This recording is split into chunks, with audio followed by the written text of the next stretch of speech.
And what's happening in San Diego? Very happy to have you with us as we kick off the sports weekend here. Friday, finally a Friday here on Gwynn and Chris, San Diego's #1 sports talk station, 97.3 The Fan. Chris Ello, Tony Gwynn Jr., and Matt Skraby together in our Odyssey Palace studios, just a few hours away from the start of a World Series that nobody around here wanted to see.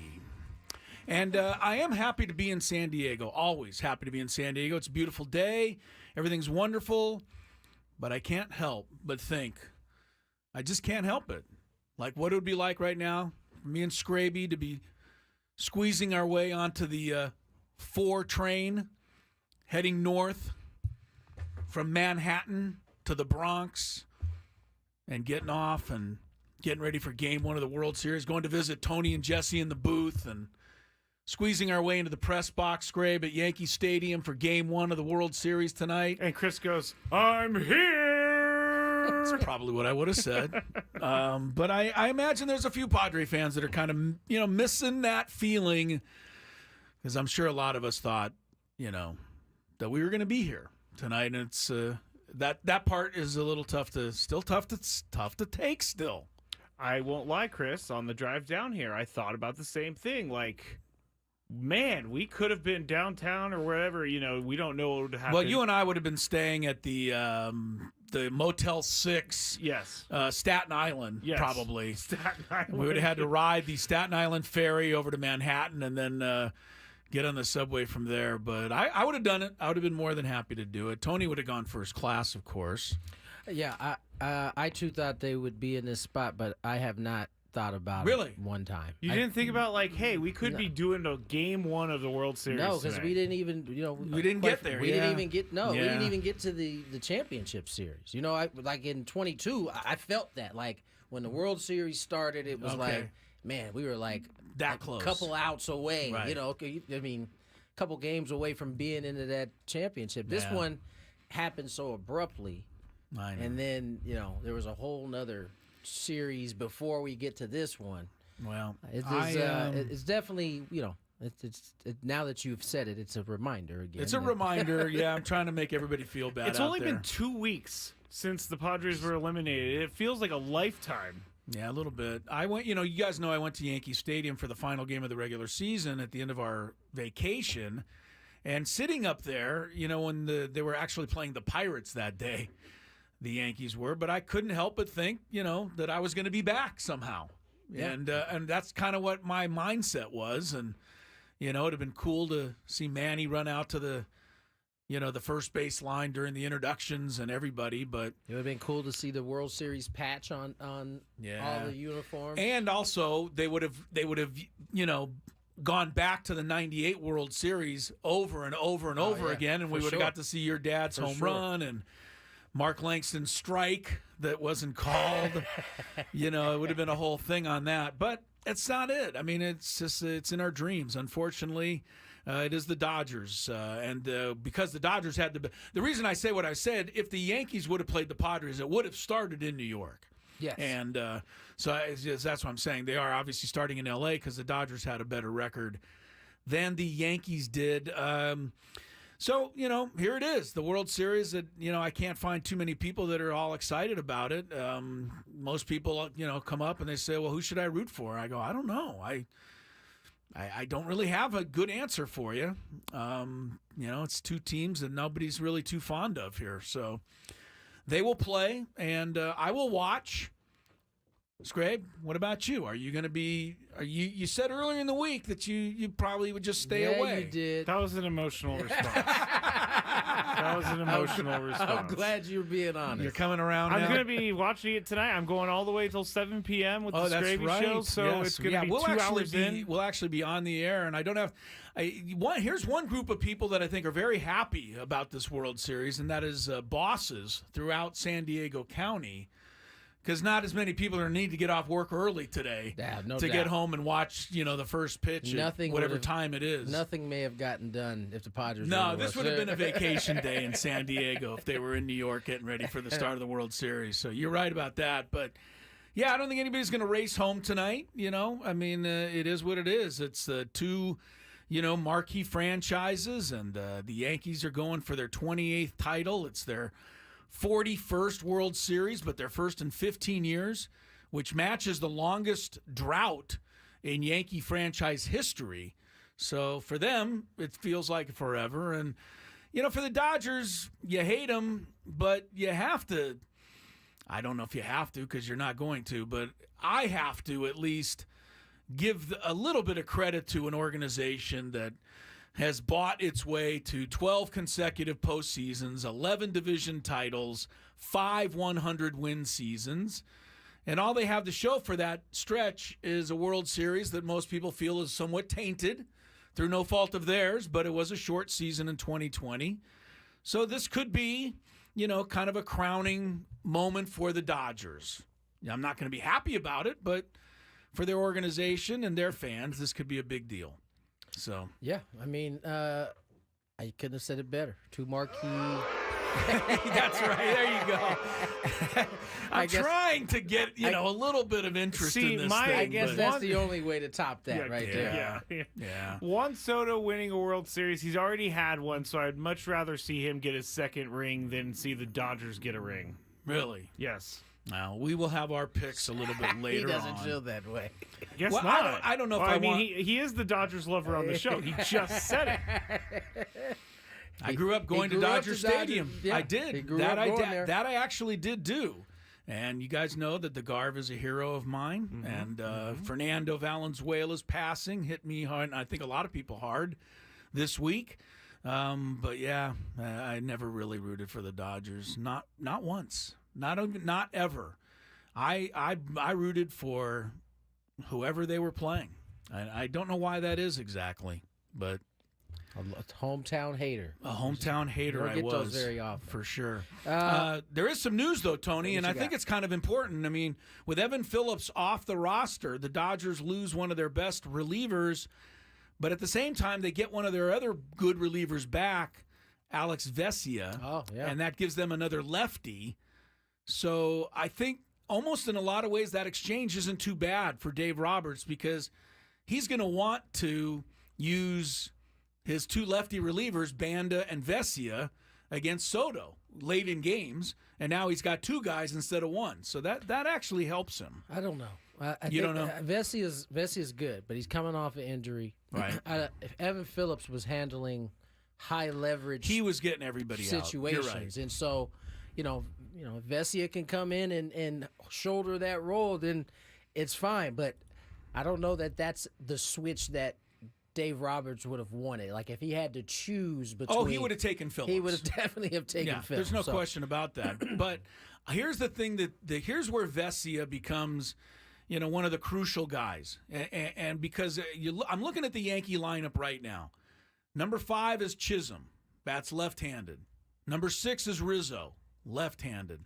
Volpe bats 7th. Then Austin Wells bats left-handed. Alex Verdugo, left-handed. To the top, you get Gleyber Torres, and then it's Soto.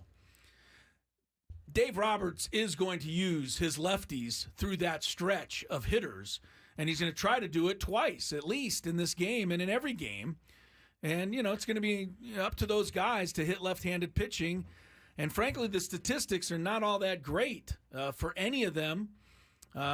Soto hits about 15 points lower against lefties, so it's not too bad. But, I think Roberts is going to do that, and now he's got a second lefty to bring in. So I look for that as a big thing. Yeah, and listen, and maybe was Phillips hurt?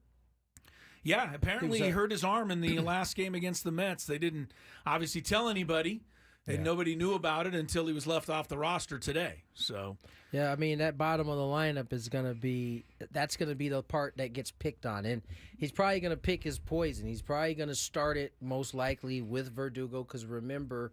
You got to have three guys. At least three guys. So he'll take his shot with Austin Wells, who's hitting 091 in the postseason so far. And Wells, by the way, hits well under 200 against left-handed pitching. So and so they may put him in there, but he we'll may see. not. And the thing is, he may not even get a chance to hit. It may be an instant. They pitch may take him right out for at that point. So it's this is the type of matchups you'll be watching. On the flip side, I don't know the Yankees bullpen as well. but I'm sure they are doing the same thing the Padres did. The Mets tried to do, and only the Padres pretty much have been the successful ones keeping Shohei down. But again, it's you see where they have Tommy Edman in the lineup, who's been one of their hottest hitters. He's hitting ninth again. Why do you think that is? Because they want him on base. They want him on for base Shohei. For Shohei. And it makes it much more difficult. And having played the Dodgers, if the bottom of the lineup is getting on, they got a great chance. They got a great chance. The here's the key guy for the Yankee bullpen, Tony. Tim Hill. Yeah. Our old guy. He's the only lefty out of the bullpen they have, unless they start using Nestor Cortez, who did make their active roster. He did make it. But Cortez really hasn't pitched in months.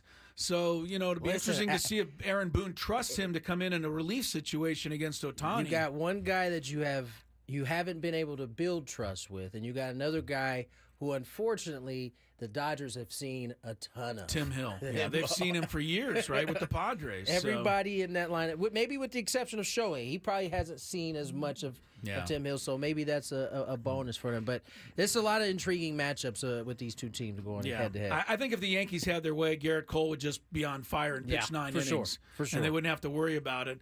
As far as the Dodgers are concerned, Flaherty can go as long as he can go, and then Dave Roberts will be more than happy to bring in those relievers. I saw some reports that there's some concern about his drop in velocity. So, Game 1 is tonight, and we'll keep you up to date. They started about 5 o'clock, a little after 5 o'clock, once they get all the ceremonies out of the way for Game 1 of the World Series. We have a pretty good show lined up for you today. Skraby's put together something here. Either that or he got help from Tony. We did get help from Tony. Yeah, I thought so. Where are you at, Chris? I'm at. I wasn't. Just for the record, I wasn't going to snitch on you, dog, at all. I was going to let that be you. Thank you. I was. I like to give credit where credit's due. I was preparing with all of those, statistics and information and opinions that I just gave you in the open of the show. That's my job. That's what I'm supposed to be doing before the show. 15 minutes, maybe 11. Okay, it took about 11 to come up with those. 11 minutes. You got covered. We'll see how much other preparation I have as the show goes on. I've been working on my spelling of the word Clippers. Oh, good. I put a lot into this show today. I'm happy for you. Jerry Hairston Jr. from Spectrum Sports, and we love having him on. He will talk about the World Series with us. Coming up in about a half an hour, we have a daily gambit later on. We have our Friday countdown for you. Chris versus the fans, the Big Five. It's all coming up between now and 6 o'clock. So sit back, relax, enjoy some good sports talk, some fun today with Gwynn and Chris on San Diego's #1, breaking at 213, Skrabe. Fantastic 97.3 The Fan.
What up? 219. Tony Gwynn Jr., Chris Ello, Matt Skraby. What time is first pitch? I haven't seen yet. 5:17? No. Really? Yeah, 5:08. They're going 8 minutes after the top of the hour, Yep. huh? 8:08 Eastern. Did we have a 5? I think we had a 5:08. Yeah. That's a little earlier than I expected. Yeah. I think it was a Friday. Again, I you think get it was best of both worlds. Game 5 of the Do you- NLDS. You get the West Coast prime time. You get the East Coast prime Pretty time. good. Did you, when you played in the playoffs and they introduced the lineups, you got to run out? I wasn't in the lineup, so no, I did not get to run. You never got to do the run out. Mm-mm. Because I used to love the run out a little better back then than now. Shocker. Why? Because sports was just better back then. Oh, there it is. They Wait, would always what go, was it about here comes the manager of the Reds, Sparky Anderson. And he'd run right out to home plate Doing and kind like of the Tommy playing himself. Lasorda waddle. And then Pete Rose would come out and shake Sparky's hand, and Joe Morgan would come out and shake their hands. Now, ladies and gentlemen, the manager of the Padres, Mike Schilt. He has to run all the way to the right field foul pole. Here's the thing. To start shaking hands with the trainer and the equipment guy and the traveling secretary. Here's the and deal. it takes about an hour to get down the line. I didn't like it as much. I do agree, but you do realize that is the individual's choice. There is no like pre-script. Hey, you got to go all the way. Oh, you're going to tell me that one play, like Manny Machado, would just be the one guy to run straight out and not go high five everybody? Again, if there's one guy that does it, then everybody else is going to follow suit. Now, Right. if Mike Schilt was like, you know what, I'm running straight I see out. you guys, then everybody else would Okay. follow suit. All right. I think it's just, I think in some cases it's like we want to show that everybody on our We're all roster together. Yeah. matters. I you know. We're all together. I get it. I get your but point, though. but But I used to- I remember watching my dad and them run out on 84, Just ran 98. straight out, They right? just ran straight Yeah, to the they thing. just got straight out there. That's one of my favorite parts of the World Series is the player introductions. I think it's lost a little bit of its allure. You just have to tell Schulte, hey, man, forget the rest of the guys. Just go straight to Nah, the he's doing what he has to do. I can't tell him to change up. The chat's asking if this is your daily gripe. It is not my daily gripe, but it's okay. just the beginning of my Speaking gripes. of daily gripes, No kidding, man. You are the meanest driver I've ever heard of. we can't, You let me over tell you, there. let me tell You. you. We You're You're pointing even, at me? I am. We could barely get to break before Skrabe was into his feels about the freeway today. Explain what is bothering you about the freeway, and then we will tell everybody why you're the meanest driver. And if you're out there and you ever see Skraby's jalopy coming down the It's not road, a jalopy. get the hell out of the way because he doesn't care if he runs into you, evidently. Yeah, I do. I don't want to crash my car. I Well, will apparently stop. you do.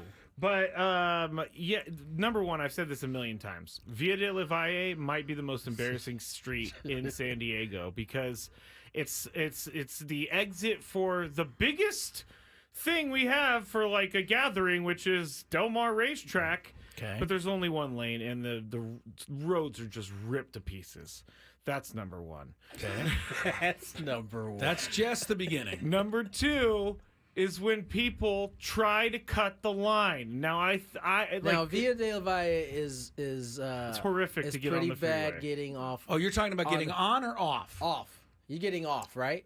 What are you talking about, No, I'm Scrape? getting on the freeway. You're getting on. So go there's a line south. of cars there waiting to turn right. and there's only go- one go lane. south. Okay. There's One only lane, one lane. right? And So- and then people go up on your left, all the way up, put their blinker on, and then poke their way in there. Yes, and which, you're not a fan of here, that. if you're one of those people, this is what happens when you try to get in and you force your way in. Someone has to slam on their brakes behind you, which causes a chain reaction. Now slam seems like it could be a little bit exaggerated. Well, someone has to brake, which Okay. still I mean, causes a you chain have to brake reaction in order because to slow your everybody car has down. to brake. Usually all because the- you cannot plan ahead of time, you cause everyone behind you problems.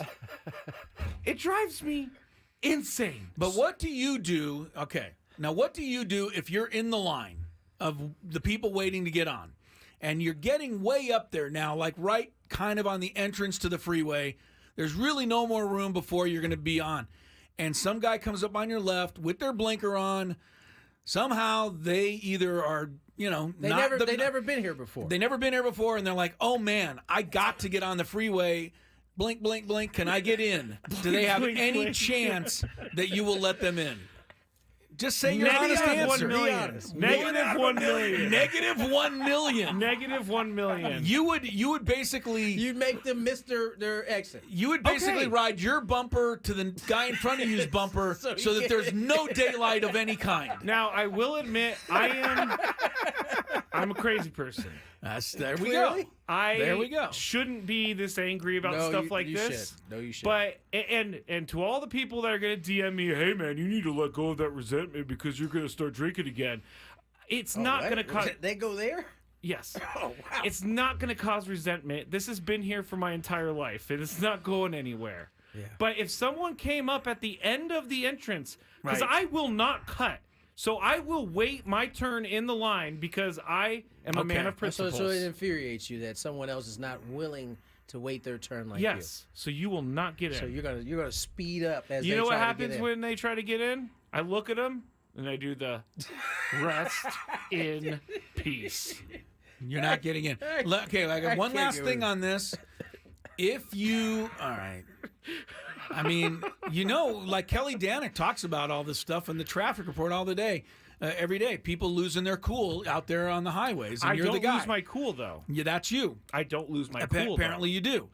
Here's what I wanted to ask. Let's just say it's a possibility, but you're in like Asheville, North Carolina, driving around, and you don't know the lay of the land. Yes. And you are the guy that almost missed your turn off because you just didn't know. Oh, I'm glad you and asked this. Wait a second, and you get all the way up there and go, "Oh no, I need to be over a lane." So now you're the one that has to get over. What do you expect? I am so happy you asked this. All right. When I went to my grandpa's funeral, I did all the driving. Where's this at? Up in Northern California, like 3 hours You north don't of know Sacramento. you don't know the lay of the land Yeah. up there? Not really, no. Okay, fair enough. But I don't know how to get there, like, because you have to take different freeways. I've only been there a couple times in the last like 15 years. Okay. Anyway, So I was driving through with my parents in the car, and my dad goes, "Hey, we need to go over there. That's the exit." And so I looked to my right, no one, or there was someone there. And I said, "Sorry, we got to go to the next one and turn around and come back because I am not going to be that guy." Okay, that's different. You sounded like you were in a few lanes over and you needed to get to the other side of But the freeway. that's what Chris is saying. No, like, but no. We're talking about a guy who's got his blink. You're now the guy who is in just the lane over. yeah. And he's got his blinker on. Like, he clearly is like, oh, He's man, trying I'm to about get miss. in, and nobody will let him in. And Now now it's he's you pretty now. much out of time. But this time This it's is you. It's you in that position. You Yeah. just don't expect anybody to let you in, and you would just be more than happy to pull your car back into the highway and go up a couple of exits. because you know I where find most this hard flat to believe. tires I happen. know this. I That's find this Do you- hard to believe. This was told to me by my tire guy. I find this hard Most to believe. flat tires happen when you're on the edges of the freeway or Yeah. when you have that little void of the exit, I because a find it lot of the hard to stuff gets believe. kicked into there, and so that- it's the biggest cause Don't see of it. flat tires on the freeway. Don't see I it don't think happening. you. I think you would be quite perturbed in your car. I might be as- perturbed, but I'm going to be like, "Hey, that was my fault." Fair Yeah, enough. I find this hard to believe. Oh, finally, Then when Javi it's- said facts on Via de la Valle. Thank you, vindicated. There's someone in here who's really concerned. Some people have little kids that need to use the bathroom. Yeah. But you're getting on the freeway. There's a You gas thought- station right you there. have- That's a you better see, choice. I know you have no kids, right? Because what happens is you'll ask your kids, "Hey, you gotta go to the bathroom?" They'll be like, "Yes," or they'll say no. Oh, they say no They until say it's no. too late. And then we're in the car, and they're Yeah. like, "I have to I go do to the get that. bathroom." I do So get that. At that point, I just gotta miss the exit and come all the way back around while he pees on himself or she pees on herself. Skraby, Is that how you it goes, just Craig? I don't know that I can take into account. Does that car have any kids that need to go to the bathroom? I mean, Okay. when you're looking out there and giving them the cutthroat sign, maybe you can look into the window and see some kids. As you're doing this. maybe you could just be a reasonable human being. Like, do you hold the door open for people when you're in a hurry to Absolutely. get into I a do. store? Actually, I had I mean, something do you come have up today. you have time to hold the door open? Boy, how big Yes. of you! But you don't have time to let somebody in traffic in front of you. Jocelyn says, "I do that to my husband. Don't let him go to the bathroom." And I also have kids. Yes, actually, something happened today. I went to Kohl's, got a nice new shirt from Kohl's. That's odd. It's black. Yeah, it's black and it's a Nike shirt. Can Crazy. anybody even tell that you got a new shirt? No. It's the same as every other shirt. Because it's crispy black right now. It's not like the faded after it's been through a couple Just give washes. me like 20 washes and we'll be there. But I was walking out and there was a gentleman trying to walk in, but he kind of did the thing like, hey, walk out. So I walked out and I held the door for him and he said, oh, I thought I should have gone in first. And I was like, okay, I'm sorry, sir. And I just held the door open. It's like, why do people have to fight me on everything? Because you're always fighting people. I think it I am a sounds very happy human like. being. Yeah, it does sound like. And I hold doors open for people. Sounds like you're miserable. I call sometimes. older people by Mr. and Mrs. or Miss. You don't call me Mister Nah, you ever. don't. Never heard it. He is before. an old person, so I I should am. start calling So I him would Mr. like, I Elmo. would like that. I'd like that respect, please. All right. I had to use my Kohl's cash. They're saying, leave him alone. Baseball coverage on 97.3 The Fan is presented by T-Mobile. Switch to T-Mobile and you can get tons of benefits and still save on every plan versus AT&T and Verizon. Use their saving calculator to find out at T-Mobile.com/switch. Let's get to break. When we come back, we'll dive into the game one of the Yankees-Dodgers World Series. Jerry Hairston Jr. joins us next. More Gwynn and Chris.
Skraby's way of thinking. It'll be about 2 hours and 47 minutes before Shohei Ohtani is due up. The World Series starts a little after 5 o'clock. To that, Are we going to get two of those? Are they going to do one for Aaron Judge, two on the other side? I haven't seen that, No? but the American League games were on TBS, and they didn't have that same They graphic. had that graphic. That's right. So it'll be interesting. You're right, on Fox. I think they better put when Judge is going to be up, because as mad as we were that they kept saying when Ohtani's up, guess how mad the Yankee fans will be if it's only Ohtani and not Judge. New Yorkers won't like that. They won't be happy.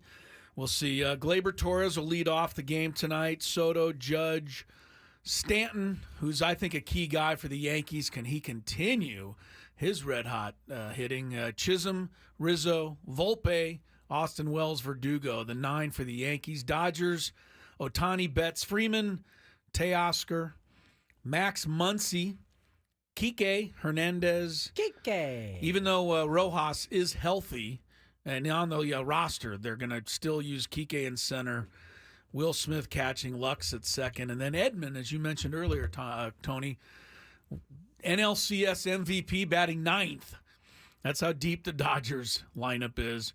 But I think you're right. I mean, they want to put Tommy Edman 9th because he's hot, and they want him on base when Ohtani steps up there. They'd love for it to be both him and Lux getting on base. Yeah, Lux, he had a capable second half of the season, I will say. He swung the bat better. He wasn't bad. I think it's interesting that the Yankees have a stretch there of 4 left-handed batters out of 5. That's what I brought up earlier, because I think Dave Roberts is going to exploit that with his left-handed bullpen guys. We'll see how Aaron Boone, responds. Go ahead. what was I going to say? I don't know. Not sure. Yeah, I can't remember. All right. Can't remember. Well, I figured if you paused long enough, Skraby would do what he's supposed to do and call Jerry Hairston Jr. Why don't you stop pointing fingers? Because I just did, and I got a voicemail, sir. Ooh, Did not how know. about them apples? Did not buddy? know. How about them apples? I don't like them apples, but you normally kind of give me a heads up on something like that. I was seeing if Tony could. Well, remember? No. If you could Text him? Yeah, just say, hey, that was us calling, because our number comes up as spam to a lot of people. Yeah. And Yes, so it I does. don't answer I've that heard stuff, that especially before. in political ad season.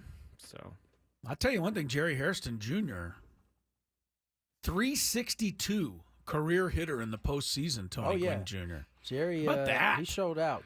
17 hits and 47 at-bats, 362, OPS 886. Remember, he came Jerry to did all right. He came to San Diego after winning a World Series with the Yankees. In 2009, Yeah. you're right, and then 2010 he played here. Yeah. And he hit 293 for the Padres. Is that right? Yep. Yeah, he had a good season. If he here. didn't get hurt at the end of the season, we would have won the division. I'm positive of it. That's you're That's my- thinking that's- on that. that's my Jerry theory. Hairston was. We always tell him when he's on, but he was really a good, very serviceable player. Yes. I don't know if that would be taken as not as complimentary as I mean it. He was a good player. I text him, Skraby. So, Thank you. You could And try. should I call him again? Yeah, you should Played try every to call him. position for you. He got hurt, huh? At the end of that 2010 season. Did not know. He just gave me the thumbs up. So All right. So give him a call. We'll get him on the air. yes, Skraby got him. There we go. Making contact. All right.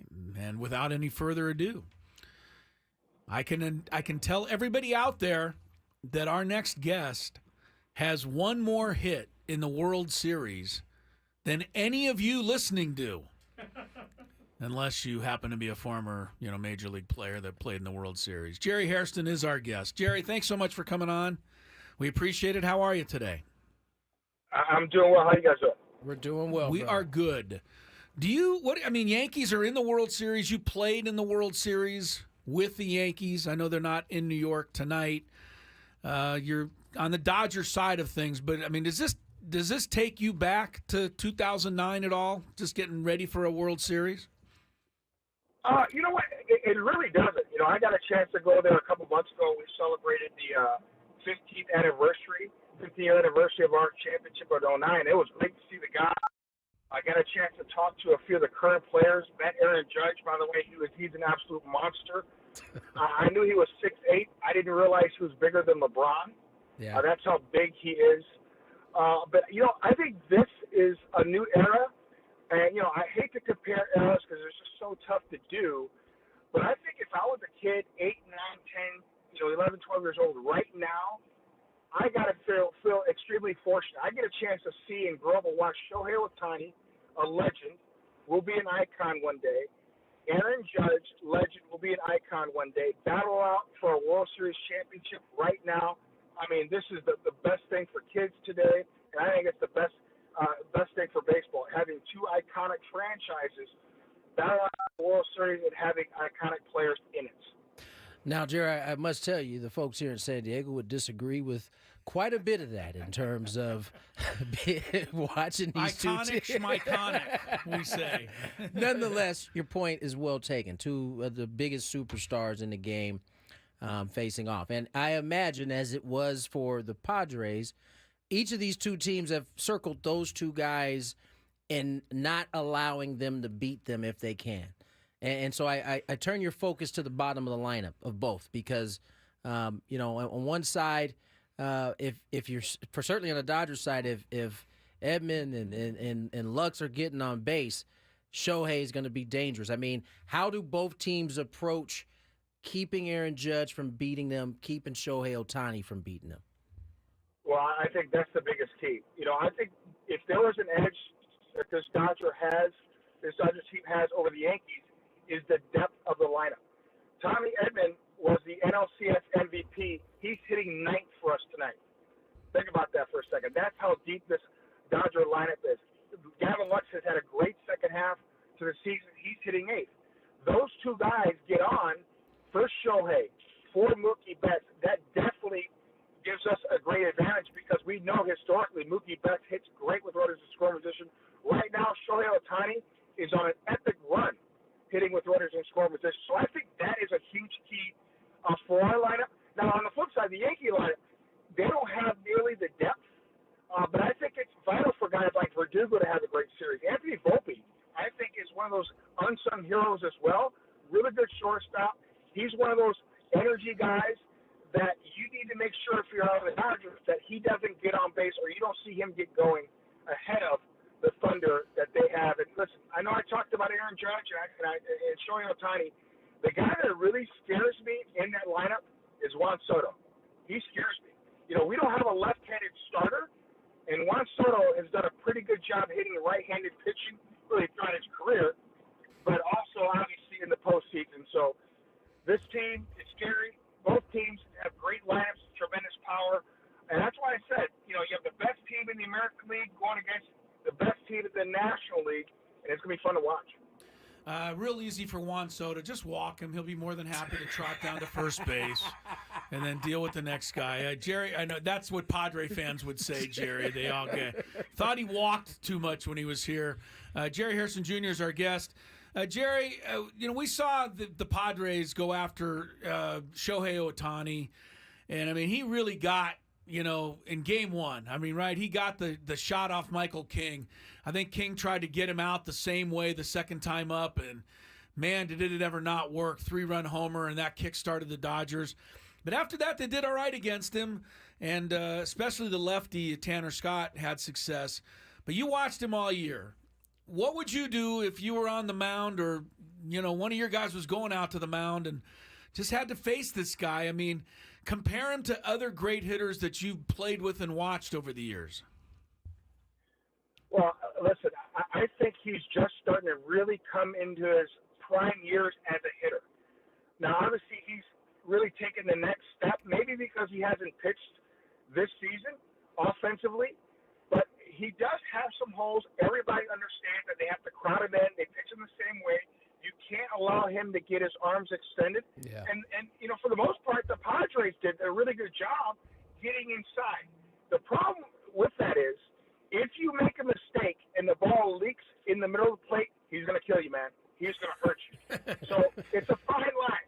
It's a fine line. Now, listen, the best hitter I've ever seen, pure hitter, was Gwynn Senior, not Junior. Let me make that clear. Gwynn Senior. Okay? All right, Jerry, I got you.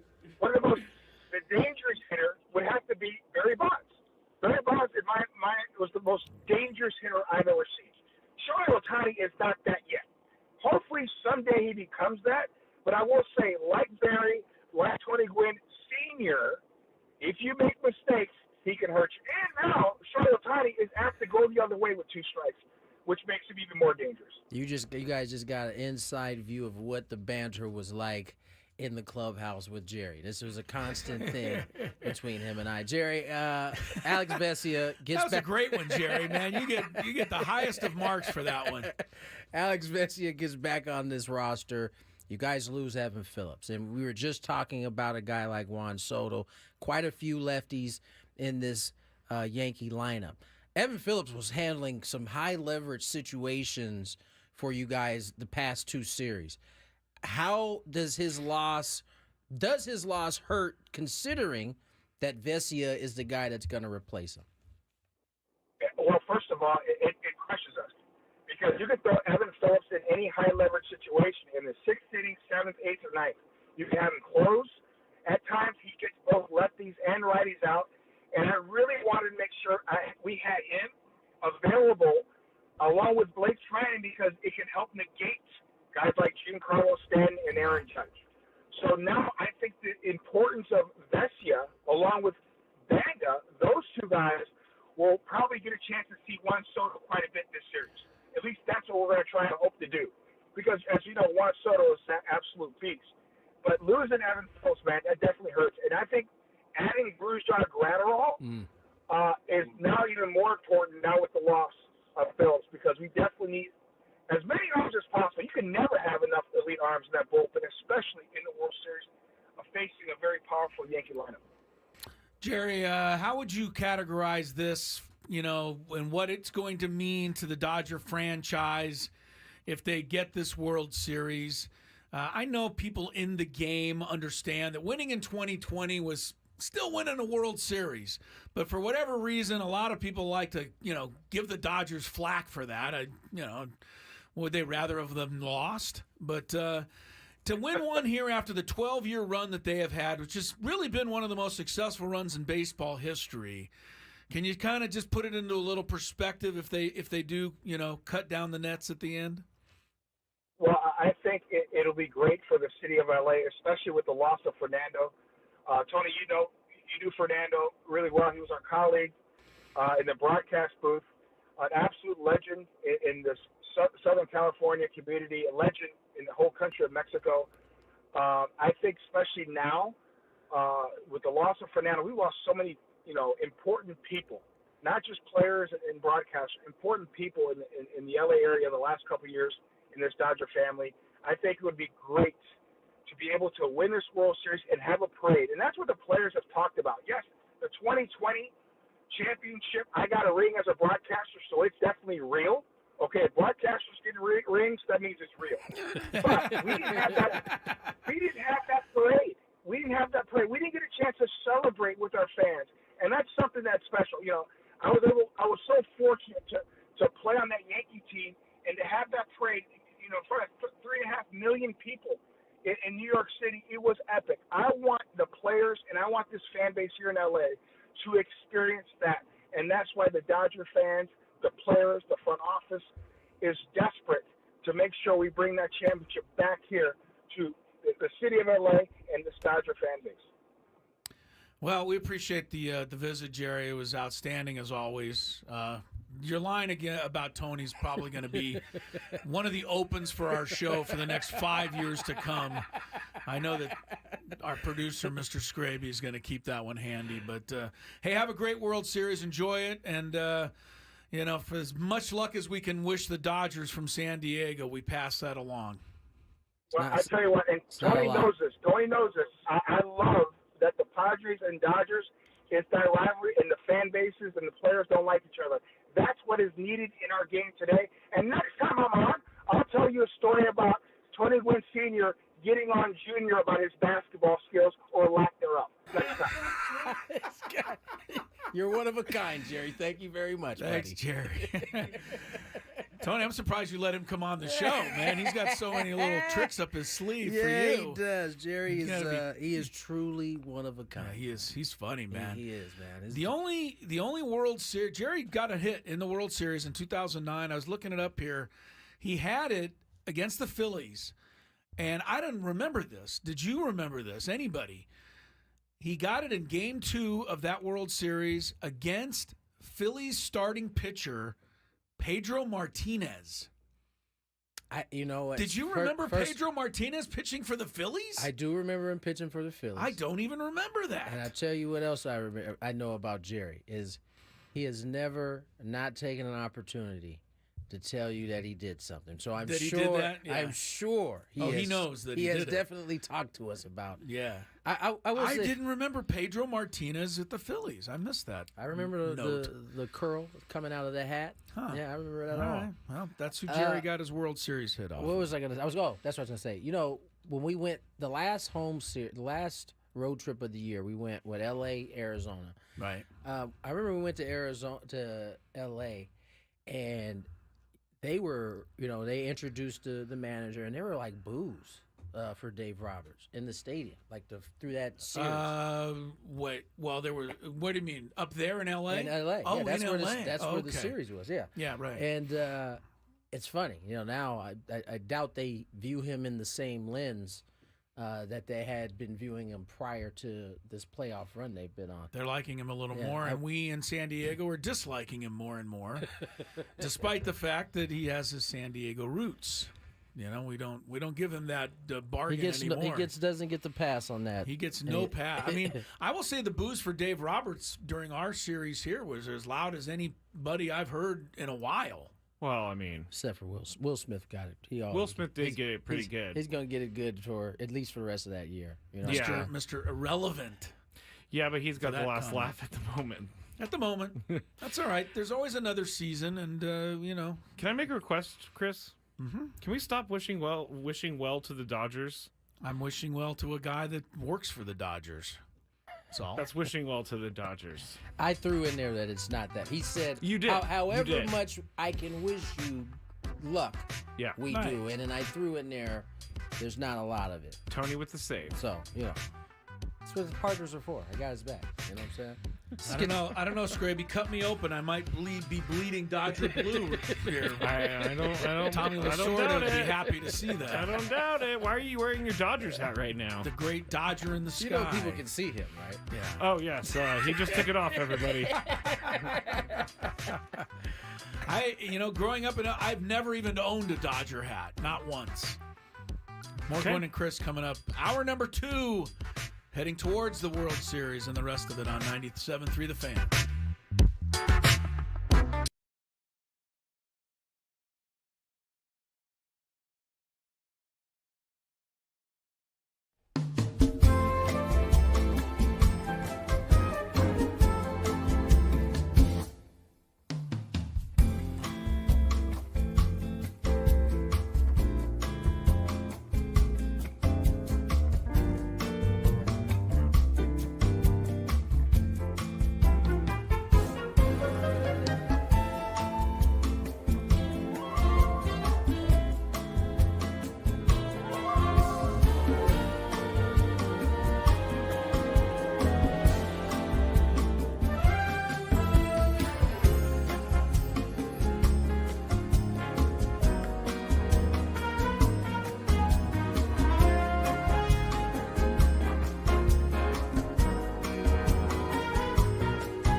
Welcome back. 4 o'clock. Nope, not 4 o'clock. 3:01 on the clock. Tony Gwynn Jr., Chris. Hello, Matt Skraby. Why do you suppose he has an issue with that? I don't know. I don't know either because the clock is right, here, behind me. I don't know why I said 4 o'clock. Maybe I was. You were hopeful. Maybe I was hoping yeah. that it was 4 o'clock. By the way, I don't know if you guys just came across my phone. According to Bleacher Report, NFL likely to discuss making the penalty reviewable this offseason after missed call on Thursday Night Football. Yeah. People on the Twitter were all on my case. I'll tell you what. Because yesterday I said it doesn't matter if we get every call right. Remember, we're talking about baseball umpiring. Perfect so timing. I knew, perfect timing for a ref to miss a call. A big call, too. After I just did that. But in that case, I mean, where it's that obvious and there's a game decided, they missed the call. There's no question. But Tony and everybody would agree in what they're saying here. Just make it reviewable. It's really not that tough.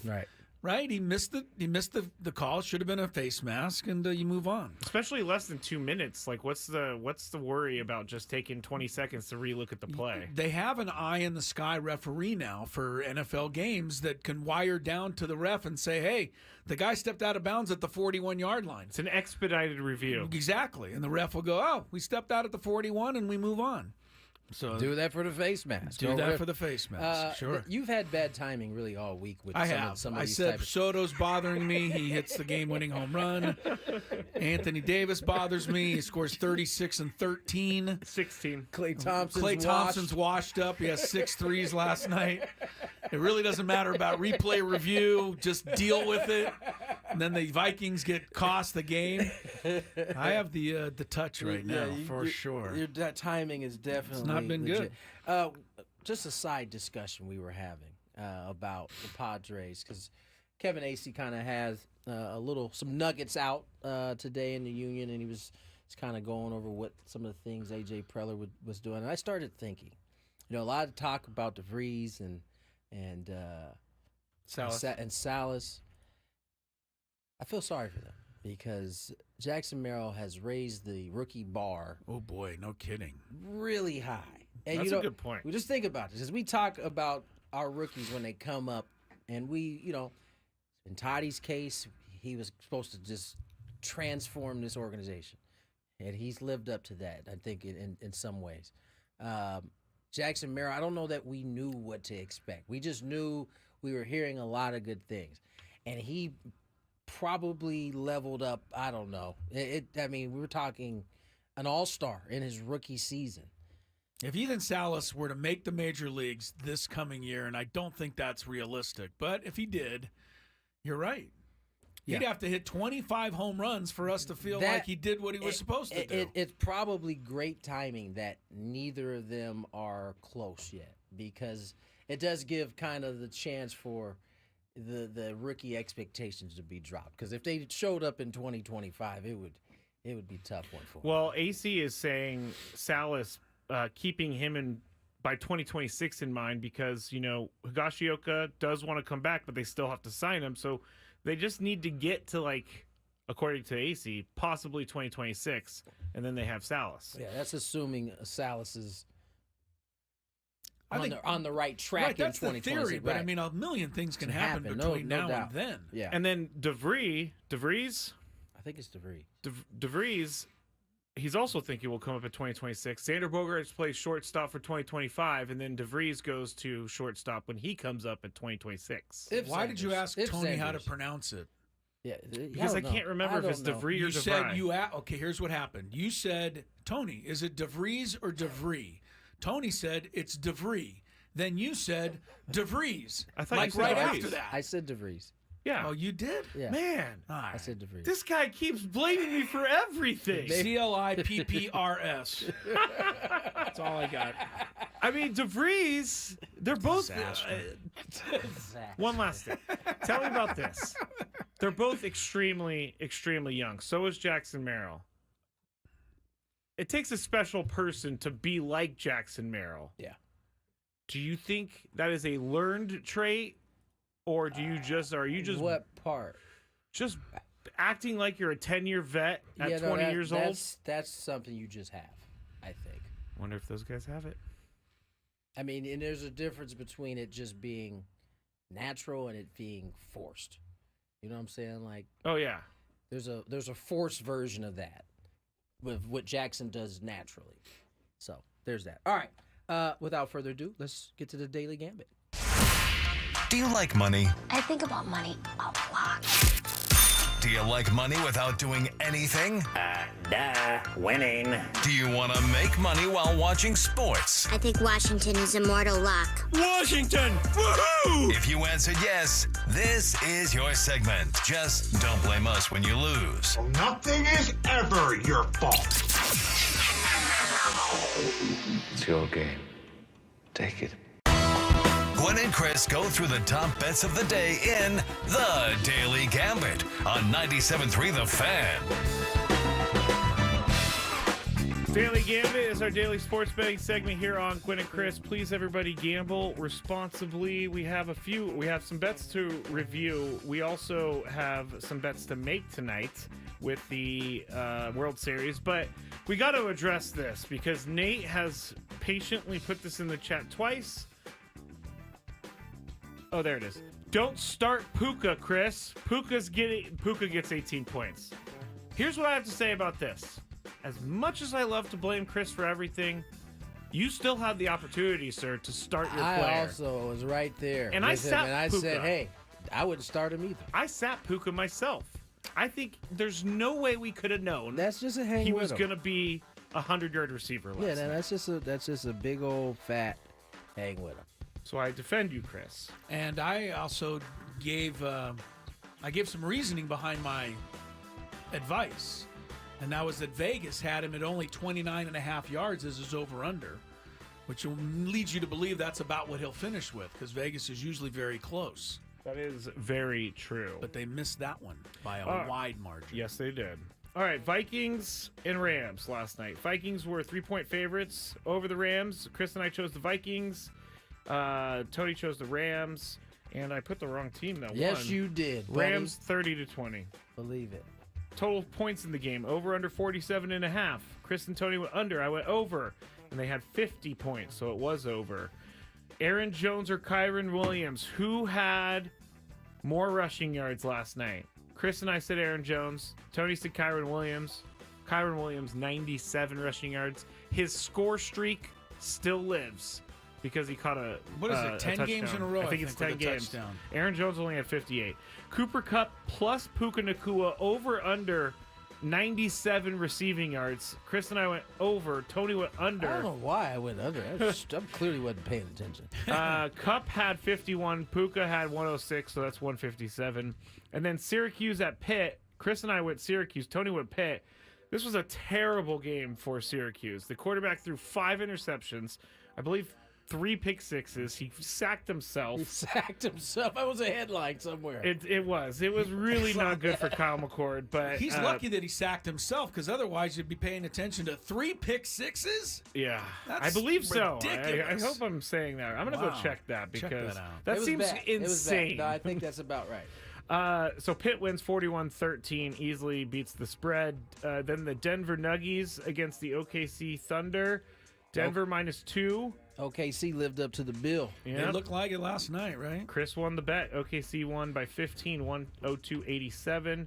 And then Luka Doncic, points plus rebounds plus assists, over under 48.5. Chris and Tony under, me over. He had 28, 10, and 8 for 46. So you guys win that one. Final bet. Sharks at Kings. Kings -1.5 on the puck line. Chris and Tony went Kings. I went Sharkies. Kings won, but only by 1 goal, 3-2. So the Sharkies paid off. Yes. Pitt did have 3 pick sixes. Okay, good. According to the box score here. We are on YouTube, everybody. You can watch us by going to YouTube and searching 97.3 The Fan. You get to see all of our crazy faces as we're yelling at each other. It's Get fun. in on some It's of the fun. Yes. Now, here's... go ahead. You have another couple things. Yes, please. I just have Do a them. couple prop bets for us tonight.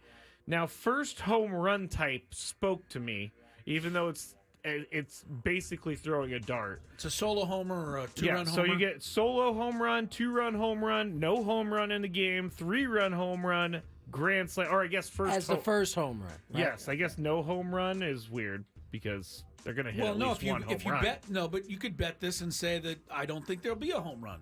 All right. Yeah, That's crazy, That but- would be hard to imagine, and with these two teams, but you never know, I guess. Grand Slam is plus 3,000. 3-run home run plus 750. 2-run home run plus 240. Solo home run minus 135. What would you So the guys solo think? homer is the favorite. Yes, the favorite. I think a 2-run homer. 2-run? Yeah, Tony why says not? 2-run. Probably what's his name? Shohei. Glaber Torres singles, and Soto immediately hits a 2-run home run just to tick me off even more. I'll jump in on the 2-run then, because that sounds like it's going to happen, actually. Probably the way my luck's been going. Some of the other bets that we have for tonight are... Oh, great. Did you lose the page? Yes. I got the entire link, but it didn't take me there. First No. of game. There we go. Here we are. First RBI of the game. Who do you guys think it would be? I just said Soto. He's going to Oh, hit a 2-run duh. homer in the top of the first. He is plus 750 for the first RBI. All right. Tony? Mookie Betts. Mookie Betts is plus 950. Tony gets a better payout. All right. I'm going to go craziness. I'm going to say Max Muncy Why not? is going to... He's been pretty good. Doesn't Max Muncy suck? He does. Not lately. No, I'm going to go Max Muncy. Chris goes Juan Soto. Tony goes Mookie Betts. Okay. And that's basically all I got. That's all you got. Yeah. There are a million prop bets you Yes, can make there on the are. World There Series. You can also bet this one, which is Yankees-Dodgers, 9 runs total tonight. That's a lot. All the other playoff games have been more in the 7.5 range. 9 runs tonight. I'll go first. With these two, with Cole pitching, I think this is the one game the Yankees can keep the Dodgers at bay a little bit. I'll say under. But 9 runs, I mean, the Dodgers have been averaging that by themselves. Tony? Under. Under also, okay. Skraby? 9 runs. Over. Over. Who lasts longer? Innings pitched, Cole or Flaherty? Tony, you're first. Who's in the game longer? Cole or Flaherty? Cole. Cole. Skraby? I agree. Cole. I think Cole also. Dave Roberts can't wait to get Flaherty out. Shohei Ohtani. Runs plus hits plus RBIs. 2.5. Over or under? Skraby. Oh, gosh. That's a tough one. Obviously, it's a 2-run homer. He'd be over right there, but he's got to do it. I think he's priming himself Gonna do to become something a tonight? legend. Yes, I think I'm going to go over. Over. I'll say under. I say Cole handles him tonight. Tony? I say under. Under also. Okay. Great, now I feel great about my bet. We go to some college football. Boise State and UNLV. Boise. These are two of the best teams in the Mountain West, maybe the best two. They're playing tonight in Las Vegas. Boise State on the road is favored by 4. I'm first. I would say UNLV if they still had that original quarterback. But Boise State's running game should travel well. I'll say giving 4 on the road, I don't like that. I'll take Boise, though. Tony? Boise State minus 4. I'm going Boise. Boise also. Boise. Scrab, you want to take the home standing team? No, because that You running don't. back on Boise is You're- really good. You love that guy. All Yeah, right. I do. We're all going Boise there. Tomorrow, Washington State at San Diego State. 57 points is the total. And Tony, you're first. Washington State 6-1. The Aztecs have been in a pair of 51-point games. Their last 2 games have both been I'm going to say, 27-24. in order for my Aztecs to win, it's going to need to be under 57 I think points. yeah, good call. All right, under Scrape. I agree with that. Yeah, I think so. I don't think they can score 30 against Washington State. And I'd like What's the to spread? believe it. 14.5. Ooh. I didn't do the spread because I knew we'd all pick the Aztecs. Is that right? Well, except for you. Thank you. Because you picked against them last week. Lakers are back in action Yes, tonight, they are. Tony. Come on into town, Suns. They're bringing the Suns in. Lakers by 1.5. And I think Scraby's up. Lakers by 1.5 at home. Bronny's Lakers look gonna- very good in the Bronny's opener. going to be on the team What for this road trip. Don't start that madness. So That's what are you doing? -9 on the plus minus. What?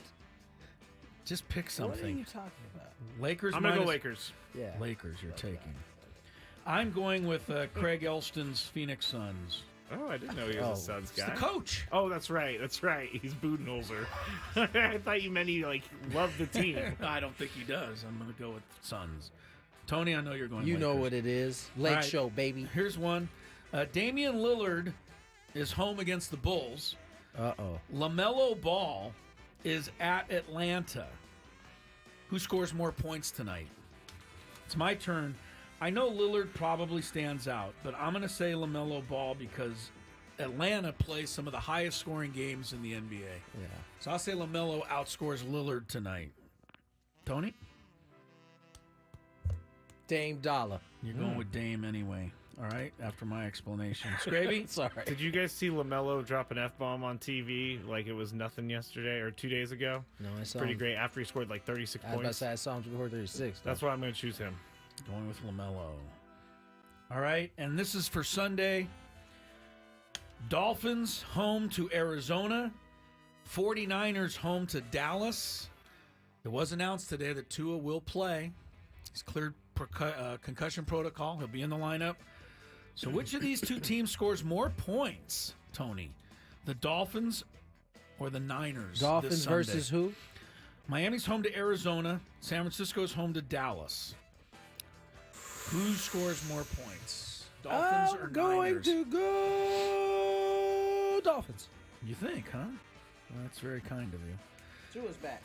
He is back. Scrape, do you have any faith in your squad, or do you want to? Yes, I have faith in my squad. Okay. But if By I the mean, sorry- it's not been by good the lately, but I'm sorry going to choose them Cowboys. anyway. If they do that, season's in peril. The Dolphins have not scored more than 20 points in any game this year. This is a game. That even includes with Tua. But Tyreek Hill's just dying to get down the field and catch one. I'll say can't wait. Miami. I'll take Miami. Okay, there we go. There's our picks for today. Skraby comes in with a comfortable lead, by the way. He is 14-14, which is 500, which is not great. no. I'm 8-12.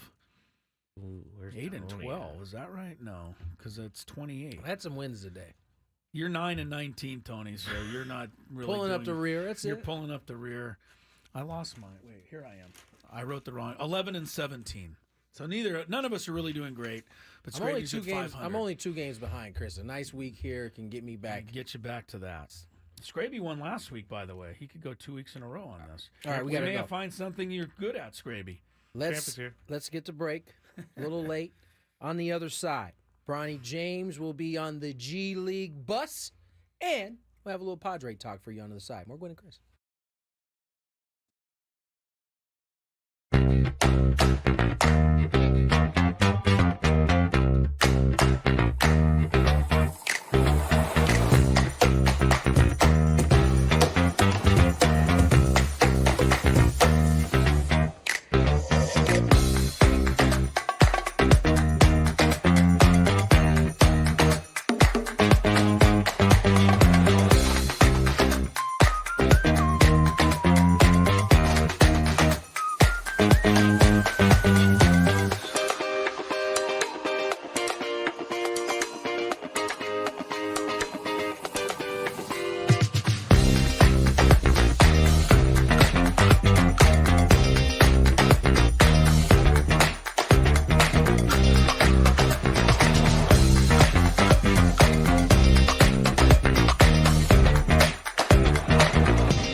Chrisello, Tony Gwynn Jr., Mr. Skraby.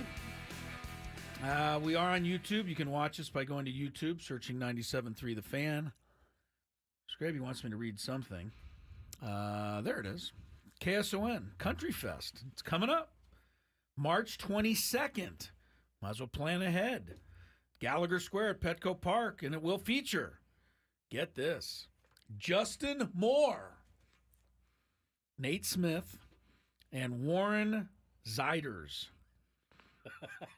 Okay. It says rhymes with riders. Complete it, and then... Tickets are on sale now at kson.com. Okay, so I left that in there, A, because Chris needed to know how to read it. Yeah. And B, I was hoping he would read Rhymes with riders. No. Come on now. He didn't, though. He did. I'm a He's goof, but I'm not that bad of a goof. All right, so that's coming up. You country music fans, Get enjoy out there. that. Get out there for that. We have what did we? Oh yes, Bronny. News on James. Bronny. Yes, it is. And this isn't really surprising news. No. It really isn't. Although You know what it does, though? It does poke holes into the theory that somehow LeBron was going to have him on the roster all season long, and he was going to get do that. significant minutes. No, Right. He's Yeah, he's going to the D-League. Yeah, they're saying that Bronny James is going to be with the Lakers tonight, and then he's going to go on their road trip, which is upcoming to Cleveland, right? I think Phoenix, Cleveland, Toronto, Detroit, and Memphis. It's a long trip, 5 games. But on November the 6th, when that's over, he will start shuttling back and forth to the G League. And the reason that they're waiting until then is that the G League season doesn't start It's like until mid-November. So there's really no reason you can't send him to the G League now. There is no G League. right. So he'll be with the Lakers for the next few weeks, but then he will start going back and forth. LeBron said, I'm just looking forward to seeing him continue to grow and get better, whether it's with us or down in the G League. So that does poke a hole in a lot of your theories, Skraby, I must say. I Your didn't have any theories, theories. You had a lot of theories, and most of these centered around the fact that LeBron runs the Lakers. Well, He wouldn't send his still- son to the G League if he maybe was running. maybe he would. Maybe he thinks his son needs to go to the G League. Send his Then there son should to have been the a problem in G League. drafting him if that's the case. He was just going to send him to G League. If you guys would listen to the Skraby show every once in a while, then you would know that I started Wednesday by saying it caught me off guard how cool I thought it was that they played together. You Like I didn't did sh- you not didn't share expect that with us, huh? I did not expect to be like, all You're right, right. I should have been listening to this the is Skraby kind of Chronicles. cool. Yeah. This is kind of cool. You liked it, huh? I did, and that, but he couldn't help himself. He couldn't just finish the nice thing. but he had to go it here. felt forced. It was forced. Okay, They got it out That's the way fine, yeah. because he played for like 3 minutes and then he sat right. down the rest of the game. If we can all recognize that, we can move on. They Chris. had to get him in the Yeah, game had to. because J.J. Redick would be hearing about it for the It would next it would have been a 2 fifth, months. It would have been a Big Five question for like 4 days. Should they have played Why Bronny? isn't he playing him yet? The next game he's guaranteed to play in, and I don't know if he'll play before then, but he's guaranteed to play in the game at Cleveland on the next road trip Why? because that's LeBron's home away from home. I mean, he grew up in Akron. Cleveland. He was is Cleveland. He for was you. with Cleveland when LeBron was born. I mean, when Bronny was born, he'll play in Cleveland. All right, It's a big homecoming all right, for LeBron James. okay. I don't know why you're so upset with me. LeBron James. LeBron James. LeBron James. Yeah. We can just keep saying that over and over if we want to. What did Kevin Acey have? Anything that we need to know about the Padres? Well, we Before we go to break, kind we of probably should don't go- have a lot of yeah. time. Okay, we'll go to break. We'll come back. Then we have our countdown too. So. All right, we'll do the Kevin Acey Padre update, let you in on what he's talking about or writing about, and our countdown. Have we decided on a topic yet for the countdown? I think so. You've got to be kidding me. Don't get this dude all wound up, Chris. Are you joking? Look at that face. Tony looked at me like, uh-oh. I know where Skraby's going with that. Yes, we have a all right, we'll subject. come back and find out if we came up with a topic or not on Gwynn and Chris. We're two games.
3:35 on the clock.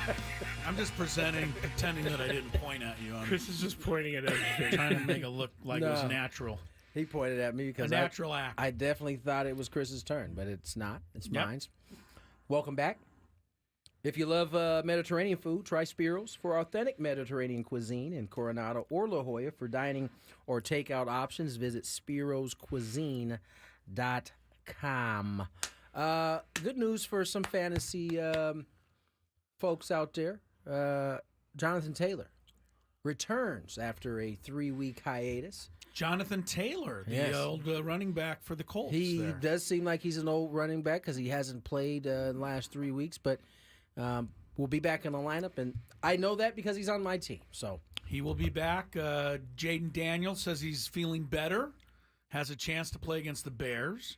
the Bears. Debo Samuel feeling better. Status unclear, though, for Sunday night. I mean, pneumonia is pretty serious. Yeah, he had so. a bad case of pneumonia. That's walking pneumonia is going around. That's just fantastic. Not good. For kids. It's been a Good news for prevalent in young Brock kids, Purdy yeah. here, though. What? Micah Parsons will miss the game Sunday night for the Cowboys. That is good news. That is good news. And we mentioned Tua has cleared concussion protocol. He will play against the Cardinals. And I've already read about 7 stories from people out there that say this absolutely, positively should not be allowed to happen. So it's a weird stance. yeah, there's a It's lot not of people. their body. It's not People their just thing. they like being nosy and like in other people's business all the time. I don't understand it. I guess maybe you could come at it from the angle of I'm just trying to save himself. He doesn't want your help. So He said that. He doesn't want our help. He's So like, I don't care. let's all move on. If you I mean, can't- if you're concerned that he's going to get hurt in Don't an watch NFL game, you should be concerned, honestly, about every player Right. in the NFL getting hurt. right. Can't happen. All right. Before we get into the countdown, Okay. this Kevin AC article, we can go through it as we go along the show, but there's one part I found pretty interesting. and What it's part was that, It's about Skraby? Luis Ariz. Okay. And he's going into his last year of arbitration, so they're looking at paying him between. Why are we wasting time on the worst player in baseball?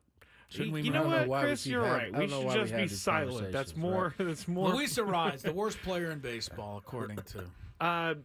In Those order who to seem save to know. some money Mm-hmm. this year, 2025, they could offer Luis Ariz a contract that pays him very little this year instead of going to arbitration or settling before arbitration.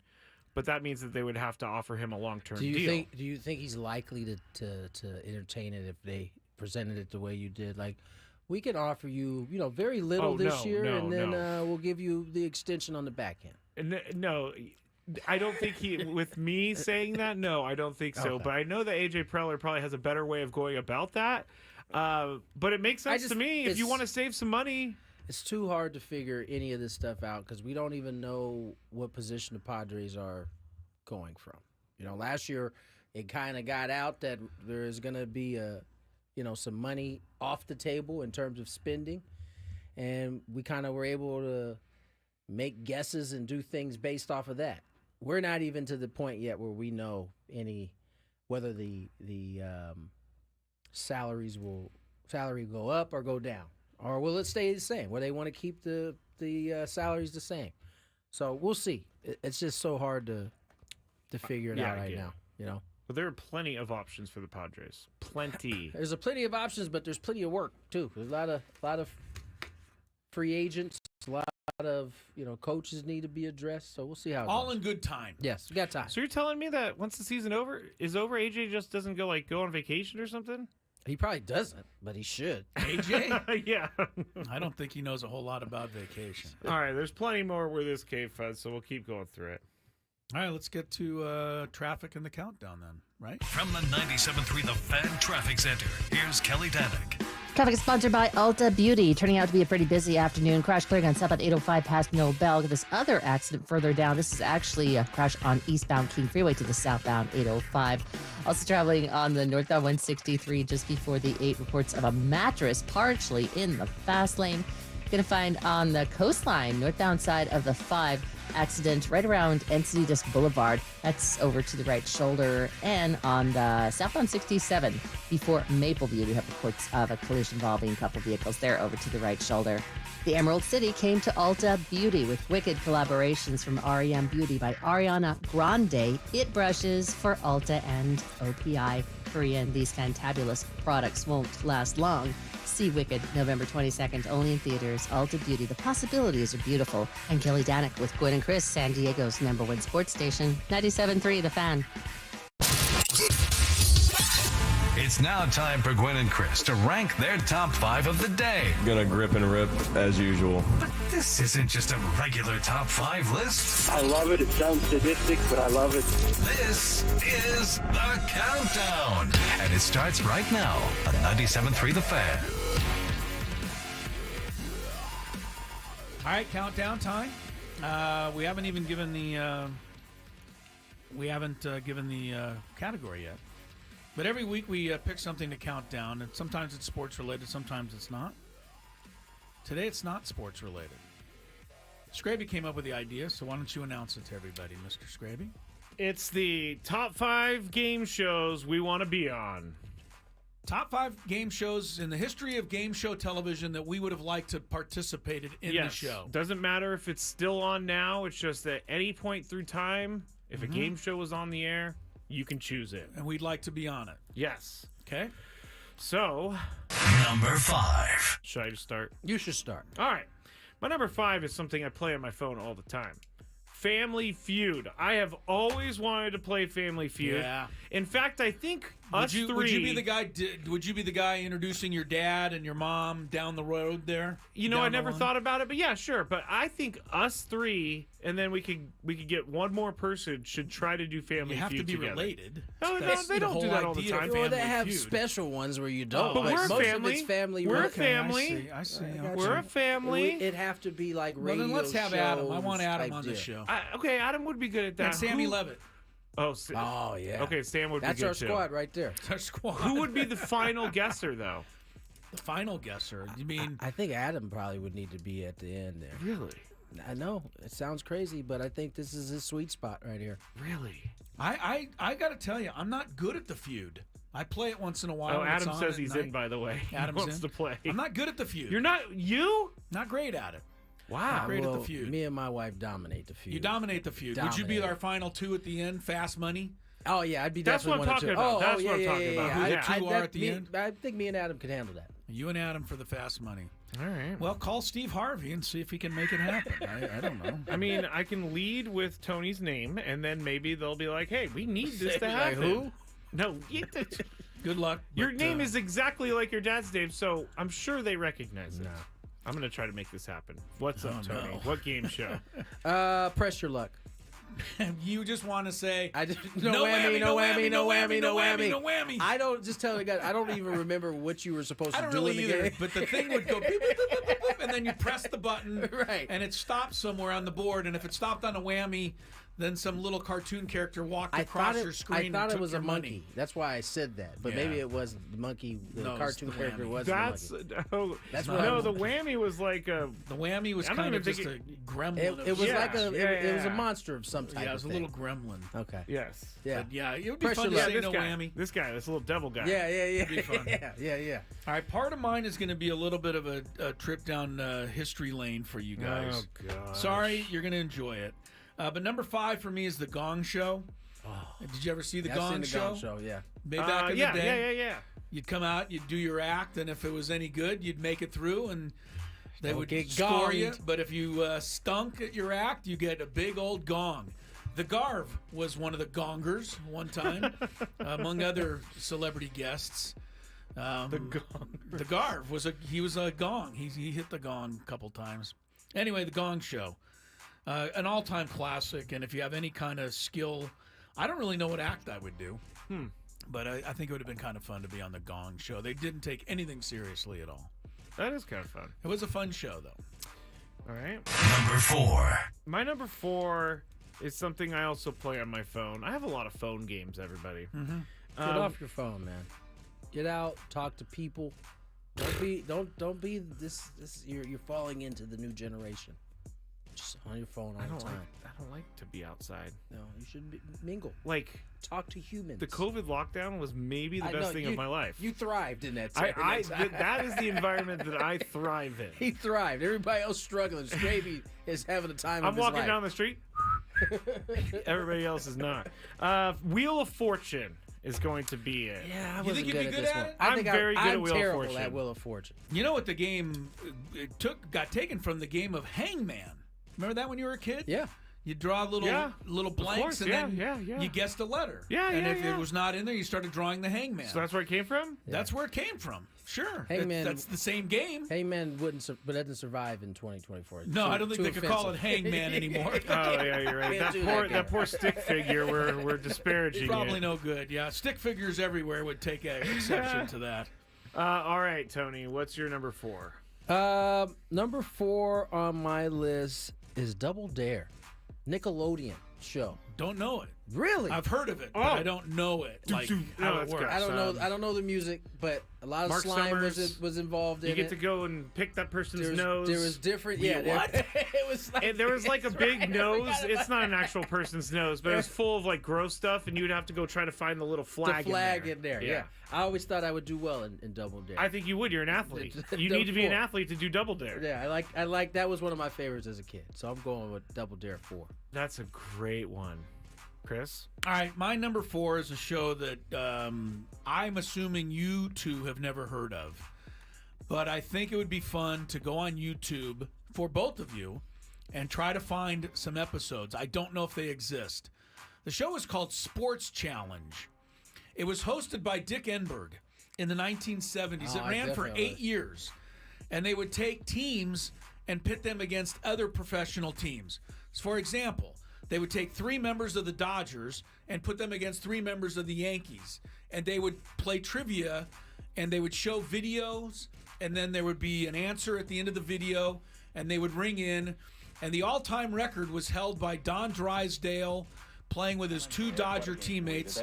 A rematch of the 2 teams involved in the longest football game ever played in the pro ranks. The Kansas City Chiefs, Len Dawson, Willie Lanier, and Otis Taylor, our current champions, there you will go. meet the challenge of the Miami Dolphins, Larry Zonka, Jim Kick, and Paul Ward. The Miami Dolphins team was on there. Thank you. It doesn't look like Dick Enberg either, but I don't know. That was Dick Enberg. I mean, for sure. 1971 to 79. Watch a couple of. I mean, and at the very end, the winning team then for charity tried to guess the bonus contestant, and they would show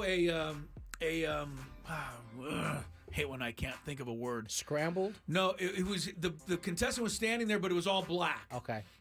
And silhouette? A silhouette, thank you. They were showing a silhouette of the bonus person, and then Dick Enberg would start reading clues as to who it was. And then they would try to finally guess it in 60 seconds. But it was always like Jackie Robinson, Willie Mays, Kareem. I mean, it was the biggest athletes of the time were on this show. That would never happen now. No, you could never get any of them on there. No shot. They'd be like, can I do it by Zoom? No? Okay, I'm out. Sports Challenge. Look it up. It's fun. That was a good one. That was a good one. That was a good one. Number 3. I have always wanted to be on Supermarket Sweep. I love Supermarket Sweep. That's a good one. What's her name? Leslie from Saturday Night Live host. She does the new ones. The new one. I'm talking about the old one with the guy. But I would love to just run down an aisle and put my hand out and then I would go for all the expensive stuff. Like, yeah, but you got to be able to guess the prices of those joints. Yeah, no, I guess I should say I'm talking about the end where you're running around and you have to get the biggest bill, because I know how to get a big bill in the grocery store. That's another game my wife and I, she was really good at. I would have just been the partner listening to her the whole time. I love when they run around and then they like trip. But Supermarket Sweep is my number 3. Supermarket Sweep. Love that. Number 3 on mines. I used to, when it started, first time I think I saw it, I was in the minor leagues, and so all my wife and I used to talk about was hopefully going to New York, because we assumed that's where it was. We could hop in a cab and be on Cash Cab. Oh, Cash Cab. Yes. When he would always be like, "Hey, where you going?" And then it would be like all the lights. The first few times we went together, we would like look for that kind of. You tried to find him? Tried to find him. Hey, let's get in one of these cabs. It looks like one of the ones he had on. I could watch that show like over and over again. Over and over. Yeah. Love Cash Cab. Very fun show. Very fun. Number 3 for me, I would always want it to be an imposter on the game show to tell the truth. And again, this is an older show, but here's how to tell the truth worked. 3 people walked out from behind the curtain and were on the set, and the host of the Tell the Truth would then read the bio of one person, and it was some crazy person who did really weird stuff.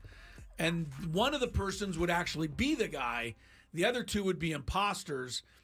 4 celebrities would sit on the panel and ask them questions to try to sort out who the real person was. But I thought it would always be fun to be one of the fake guys on there. I guess anytime you get to pretend to be someone else, I'm in. I think it would be fun. It's not often that you look up at a TV screen in here and Judge Judy is rocking right now. Judge Judy is on because it's on the same channel as the World Series I'm pregame. sure my dad is watching Judge Judy. He loves Judge Judy more than anything on earth. Got Judge Judy on right now. Number 2. I'll be quick. Tony's number 4, Double Dare. Loved it. I wanted to be on that show. So when we went to Orlando or Universal Studios in Orlando, we were gonna go watch the show. Set was. Yeah, and I really wanted to see Double Dare. We didn't get to see Double Dare. We got to see some stupid game that never actually aired. But I always wanted to be on that. Tony, you're number 2. Number 2. Family Feud. The Feud. Family Feud is I don't care what kind of survey sucks. Yeah, survey says good answer, good answer. That's all you had to say. Everybody says the same thing. Okay, answer. Okay, you guys weren't around for the Richard Dawson version. Oh, I've seen it though. I've seen it, for sure. He's quite the friendly human. He was good at it though. Number 2 for me would be Card Sharks. It was said by Entertainment Weekly, the greatest game show of all time. It was very simple. They put a card up on the board, and you had to go higher or lower. Yeah. And then you had to go down the row. Higher, higher, higher. Oh, Then you'd go back to the beginning. So simple, but so stupid. good. There was nothing to it. Here's a 6. What are you going to go? You're going to go higher or lower? It's a 6. Well, there's more cards that are higher. There's no strategy to it at all. Right. But Card Sharks. That's a good one. I do remember watching that with my grandma all the time. Mm-hmm. Number 1. I wouldn't be surprised if all of us had the same one. The Price is Right, baby. I want to be on The Price is Right so bad. I'm hoping some LA producer is listening to this and be Would you just jump up and down like a maniac coming down? Because that's what they're looking for. I know. That's why I would never be on it, because I'm not. You wouldn't get on much it. of a. I know. They actually, as the audience is coming in, they kind of ask you a few questions. They I know that. They try to ferret out the people that are wacky, crazy people, and then they call them. It's not a random call. Yeah, Jocelyn was on it. Good for you, Jocelyn. There's a documentary on Netflix about a guy who he was on Price is Right all the time, but he had everything memorized. There is a document. He was in the audience, and he used to yell out the price of every. And he knew it. And he knew the price of every object, and or they every stopped item. letting him come in. And they finally stopped letting him come in. No, man, you costing us money. He knew Get everything. Out of here. Yeah. So there you go. That's my number 1. You can Price watch is that Right. document. It's good. It's good. I have to look it up. Tony. Gladiators.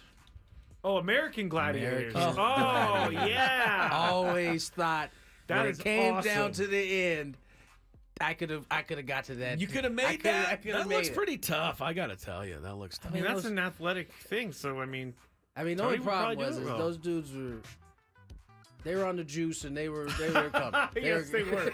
The ones where you had to dunk the ball. Yeah, those guys just take you I'm out. sure those dudes. I mean, there's a documentary. Those dudes, people were ended up with dislocated shoulders. Oh, it was crazy. goodness. I always wanted to be on that though. The documentary you're referring to, Skraby, is called Perfect Bid: The Contestant Who Knew Too Much. Yes, and it's about this guy who knew every price on The Price is Right. My obvious number 1 is Jeopardy. It is it's definitely a lifetime dream to be on Jeopardy and have Ken Jennings now say, "You are the Jeopardy champion." I don't think I could win, but it would be fun if that ever happened. Love it.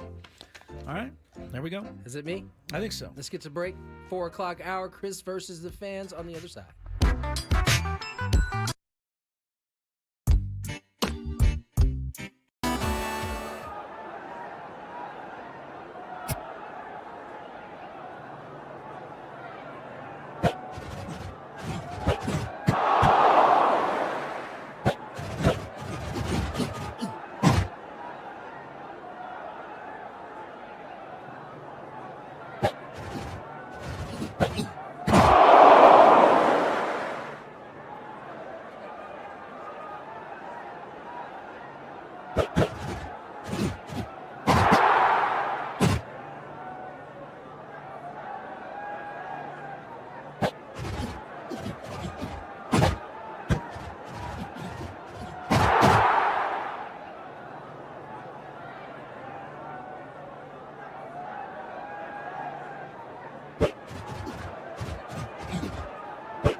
And coming at you here on Gwynn and Chris, 4 o'clock.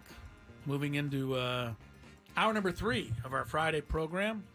Going to play a little Chris versus the fans here.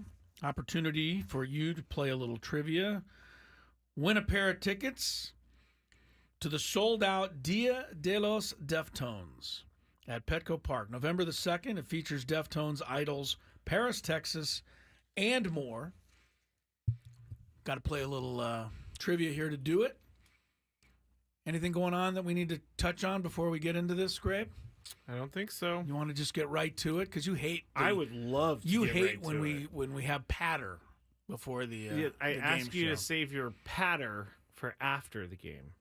All right. Dodgers-Yankees still over an hour away. So sit back, relax, and let's play some Chris versus the fans. If you had one shot, one opportunity to take down the human almanac himself, howdy do. Now is your time. Listen to me, this guy is dangerous. Now is your opportunity to win a prize. Well, I hope you know what you're in for. Chris versus the fans starts now on 97.3 The Fan. Don't worry, guys. Brandon on the chat wants to remind you that Shohei is just an hour away from batting. About an hour and 16. Well, I guess he's the bottom of the... bottom of the okay. first, so yeah. Hour and 16. Either way, we'll know because they won't let us forget it. Chris versus the fans. The rules. You have to make it through 3 questions. Each question will get more difficult. If you get the question right, you move on. If you get it wrong and Chris gets it right, you're eliminated. If Chris gets it wrong, though, you move on to the next question or you win. If you're a first-time player, let us know before you get into it, and you will get that question for free today. Chris versus the fans is presented by SD Fat Loss. Lose 20 to 30 pounds in just 60 days. Visit sdfatloss.com to schedule your free consultation. Let's go. Oh my gosh. Jocelyn, you hung up. I was going to go right to you. Jocelyn was telling us that on the chat that she was on Price is Right and she hit the dollar thing, so she got $1,000. You remember that? Oh yeah, everybody hopes to get the dollar thing. Everybody hopes, yeah, because you got to. If you hit it twice, you get a bunch of money or something. All right, let's go to our first contestant today, Eric. What's Hello, up, Eric? Hey, gentlemen, been a really long time. I think I got on a bunch, then Skraby started screening calls, and it's been about 6 months since I've been on. Skraby the screener has added again. I am not honestly turning people away on purpose. I know, but it's good to be back, guys. Look, my radio dial doesn't change from 97.3 probably in about a year. Oh, awesome. Thank you very Love much, to have Eric. you. Love to have you. Now I can't turn him away anymore. Eric, you win. Congratulations. You just won Chris versus the fans. Very nice of you. All right, here we go. First question. Where does Lamont Butler play college basketball right now? Ooh, that's a good one, I think. Oh, it had to be this question. I do not know where he transferred to. I do not know. Yeah, I think Chris knows. I do. He went to Kentucky. Kentucky. Sorry, Eric. I'm going to look out for you so I can put you on hold next time. All right, next contestant. You guys are very talkative over here today. I'm just waiting for the next contestant so I can get to my... Let's go back-to-back Erics. How about Eric? Eric. Come on down. What's up, guys? How you What's doing, up, Eric? Back-to-back Good. Erics. Quick story. Skraby, I was camping in upper state New York, and a Buffalo Bill ran through my campsite. Man, that's crazy. An animal ran through your campsite? Buffalo Bill ran right through that bad boy. Buffalo Bill ran right through it, Billy. You got shafted a couple weeks ago. Wow. See, you hear that? A Buffalo Bill. He's telling me that it's real. Yeah. No, Thank you very much, I wasn't Eric. sober, but I saw it. I wasn't sober, but I saw it. Okay. All right, Eric, here we go. First question. There we go. We all know the horrible Luis Ariz won the National League batting title for the 3rd straight time. Who finished 2nd in the National League? Shohei Ohtani. Nice job, Nice Eric. work, Eric. Oh, no! No, he didn't. No, Somebody yes, passed he did. him. No, I hit the drop button on accident. This is my fault. Wait, it was Shohei Ohtani. Yeah, but you dropped him from the game. I didn't mean to hit that button. Please call back, Eric. We're gonna have to wait. Everybody else call and block Eric. No, don't do that, Chris. Why would you ever say that? Because I want you to suffer a little bit That is messed for your mistake. Up. I did not mean to hit the drop button. So he just hung up on a guy who still should be playing the game. Yes. All right, So come on, are we Eric. stalling for Eric to call back? I'm going to give him a little bit more to call back. I mean, there is an open answer. line. He answered that pretty quickly too. So I know. it could be like a nice little run he's about to get on. I know. Eric, this may secretly be because he said a Buffalo Bill ran through his campsite. no, he was on my side. No, not. Here he is. I don't think he was on your side. Eric, I'm sorry, you're still here. What's up, guys? See, Skraby? See, Skraby tried to you take you dropped me out. because of that Buffalo Bill joke, huh? I did not mean to drop you. See, it was funny, Eric. Eric, you know what, Skraby? Go Cowboys on Sunday night. Eric, you know what's funny is right before you got online, he was just telling Chris and I that you were on his side, not knowing that you were actually making fun of him in the Buffalo Bill joke. So it is Skraby. You know, take a minute to catch up. Okay, Eric, I'm going to have to drop you one more time because this is ridiculous. Here we go. Question number 2. Since 2010, 2 teams have lost back-to-back World Series. Name both. Since 2010. Since 2010, I want to say the Astros. 2010, and I think it was the Rangers. Rangers. Stay there. Sorry, Eric. Thanks for calling back. Rangers were the first in 10 and 11, and then the Dyers, 17 and 18. That's for your Buffalo Bill joke. That's just too bad, Eric, because I I've just always went wanted to do this. You are the weakest link. Goodbye. And I hit the drop. That was my favorite right there. Oh, the weakest link lady. Man, remember she that was game tough. show? Yeah, she was tough. All right, well, you did get that right, Chris.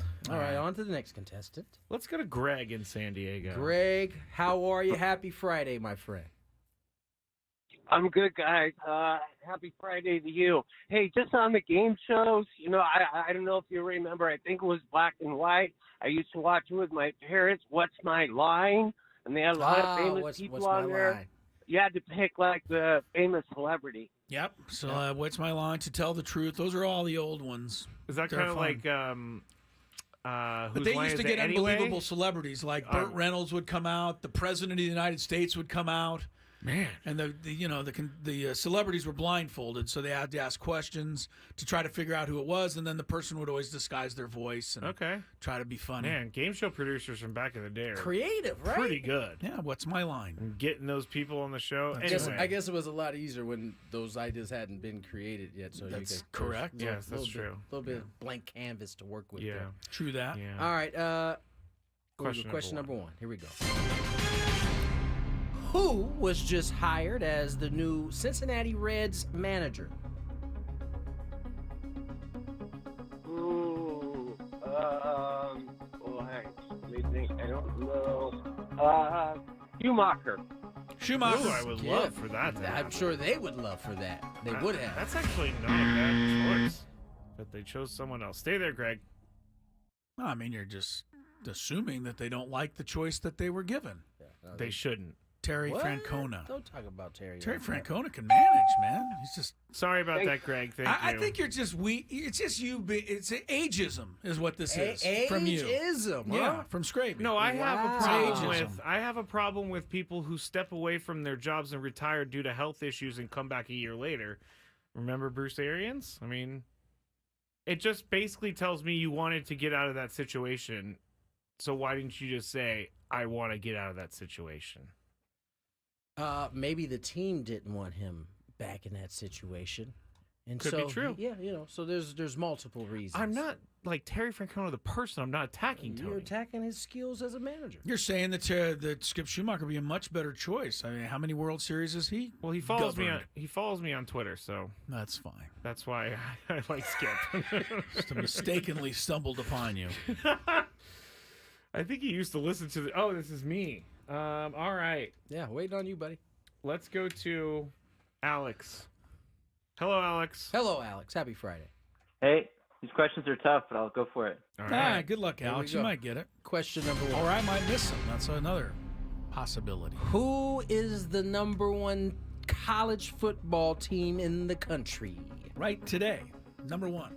That's tough because it's been changing often. Ohio State? Buckeyes. Oregon. Oregon. Ooh, is that your final answer? What's your final answer?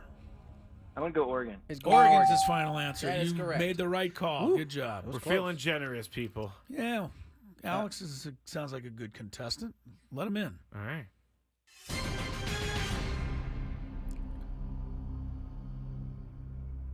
What team did the Padres beat for their only 7-game series win in franchise history?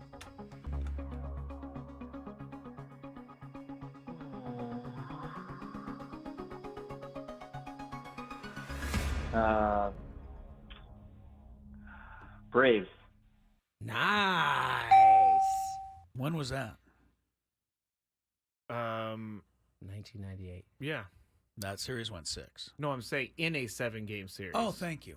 Okay, I didn't hear it. He was correctly. so ready to jump all over me. No, I just he couldn't was think so of the, ready. No, I couldn't think of the answer because I didn't remember the Padres ever winning a 7-game series. That's why I was thinking of the wrong question. All right. On No to problem. question number 3. No problem. No harm done. No harm, no foul. Alex, good job. You're still in there. Thanks. According to Baseball Reference, Of course. which Yankees nickname is Bigfoot?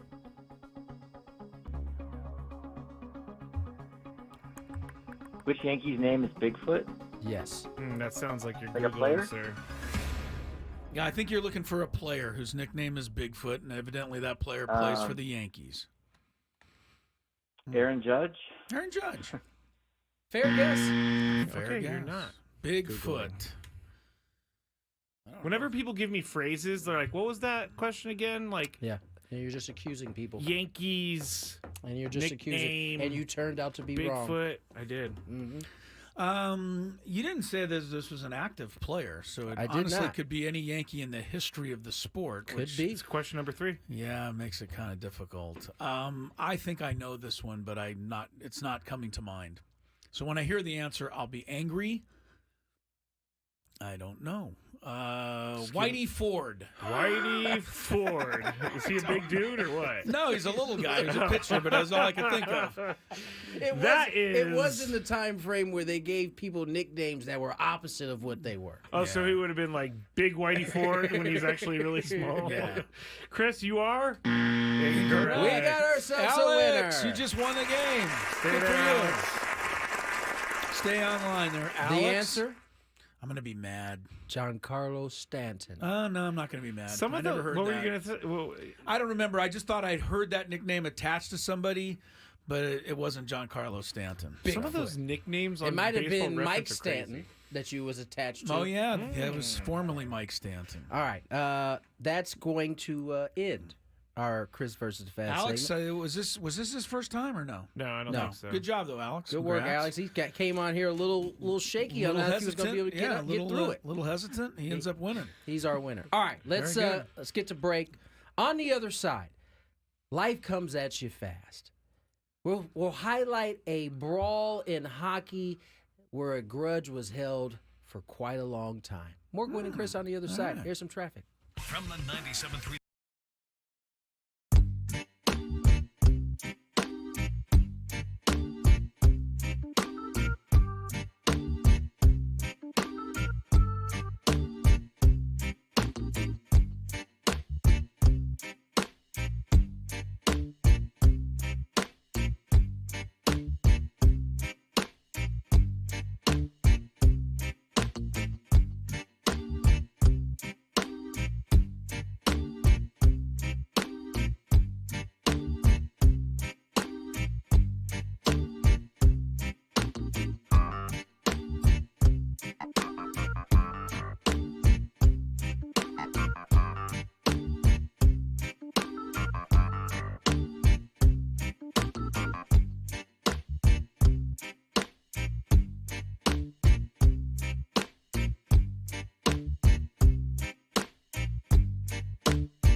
hijacked Chris's close out there, the last segment. Oh, that's all right. Apologies to my no worries partner, Chris Ello.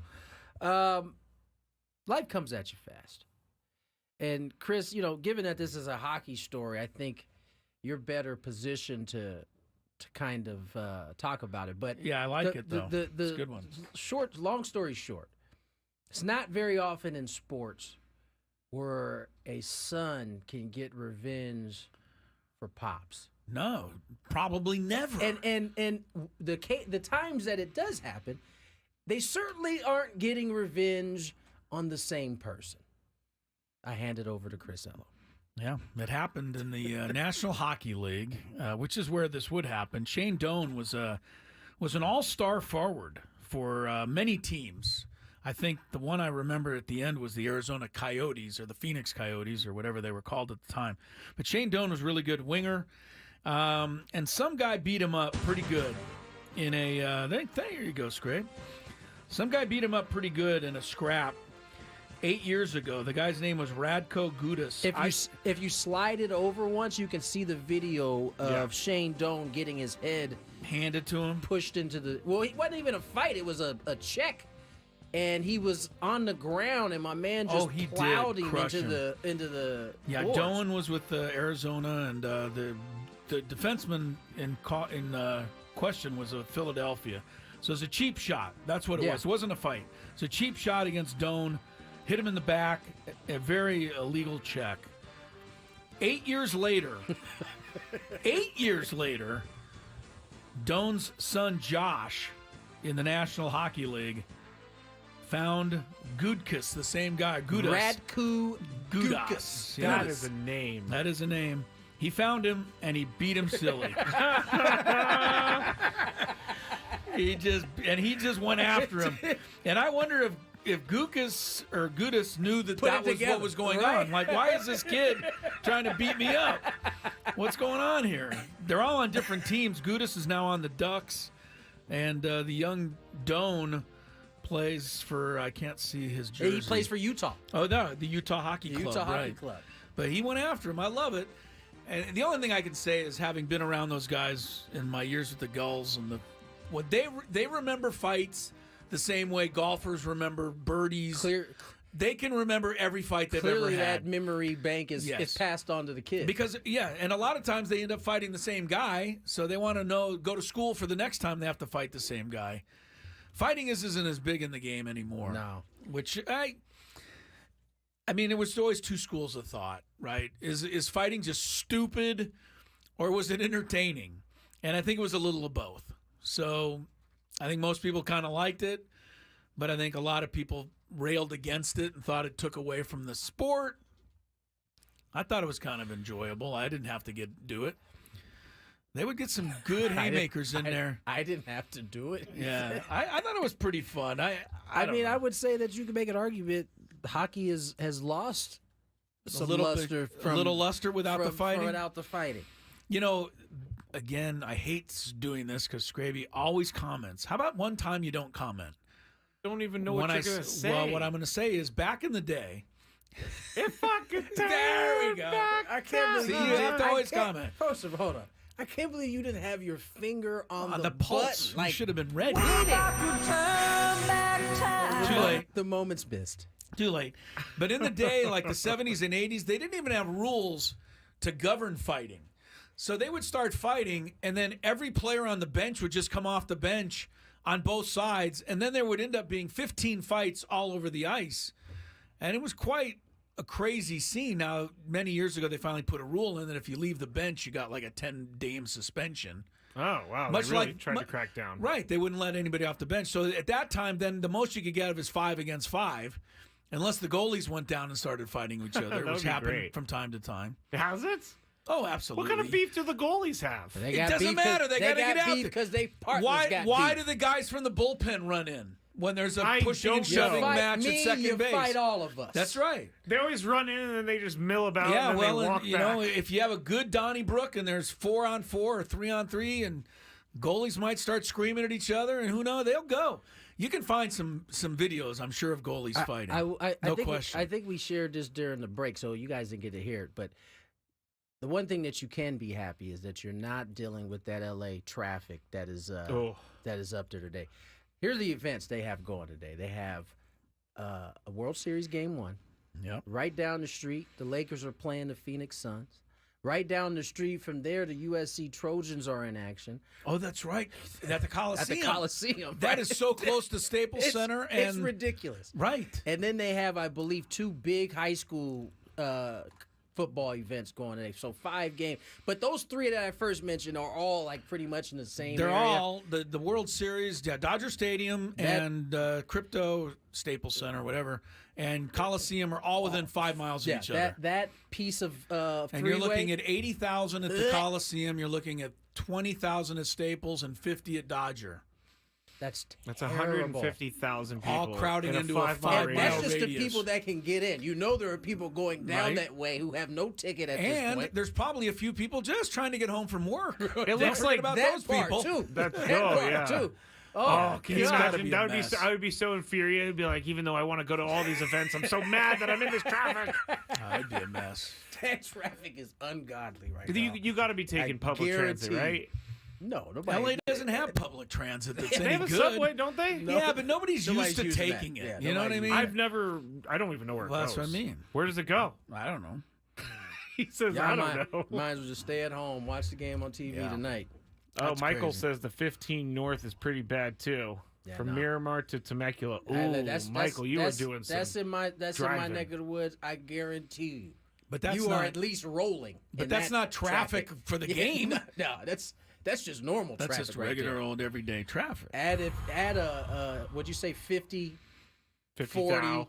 and Well, 20. I said 50, 20, and 130,000. It'd be about 60 or 80. 150,000 total at those Add that three many games. more into that 15 freeway Yeah. right there. That's what it'd be like. Well, Dodgers fans are going to leave early, so it'll help the congestion on the way home. They won't get there until the fourth I'm about inning. to say they're gonna show up late. They're for not going to be sure. able to leave too early because they're going to get there so late. When they start this game tonight, there will be a ton of empty seats. You'll see because For there's sure. no way everybody can get to this game on time. I mean, it didn't. It wasn't until like maybe the bottom of the second that when it our filled in series, when the Padres? at least when everybody Right. was seated. Why? This is a real question. Why haven't they made it easier to get to this place? Is there no because way? It's first of all, it's tucked away in like a corner. Yeah, it's Dodger on a Stadium. hill, too. Are you asking about Dodger Yeah, Stadium? yeah. It is in a really odd. It's at the top of a hill Yeah. and then down a hill, Yeah. then up another hill. There's only three. There's three ways out, There's 3 or 4 exits. They all go totally different places. and there's only 2 lanes in each, or 1 lane in each of them. Once And they you get don't out have there. one big parking lot. They have like 25 little parking lots inside the area instead of just one big lot like the rest of the stadiums in the world have. It's at least. So you got to get in, and then you got to get into one of those littler lots. And if you don't leave early, it's at least an hour to get out. Easy. To get out of the An hour not would just be the would stadium, be not to good. get to your freeway, just to get out of the stadium. Dodger Stadium. I didn't survive the Lexus lot. I wouldn't survive Dodger Stadium. Lexington lot is light work compared to Light work. Yeah. compared to I still, Dodger to this Stadium. day, when people say, you know, are you going to be in some... Because after Padre games, I used to leave early. This year, I stayed till the end of almost every Padre game I went to. And I really didn't find the traffic all that bad. But I always just compared it to what I was used to growing up. Yeah. So it's nothing. Where are you parking, though? He's in the MTS lot. See, the MTS is even worse It because can be grimy in the MTS. I didn't find it to be when they played too troublesome. The game that Luis Ariz made his Padre debut at home and then he walked it off. I knew it was going to be such bad traffic. I went down to the clubhouse to get some sound for Sammy. Okay. And that took me an hour. I got back to the MTS, still a line in the MTS. It took me almost 2.5 hours to get out of the MTS lot.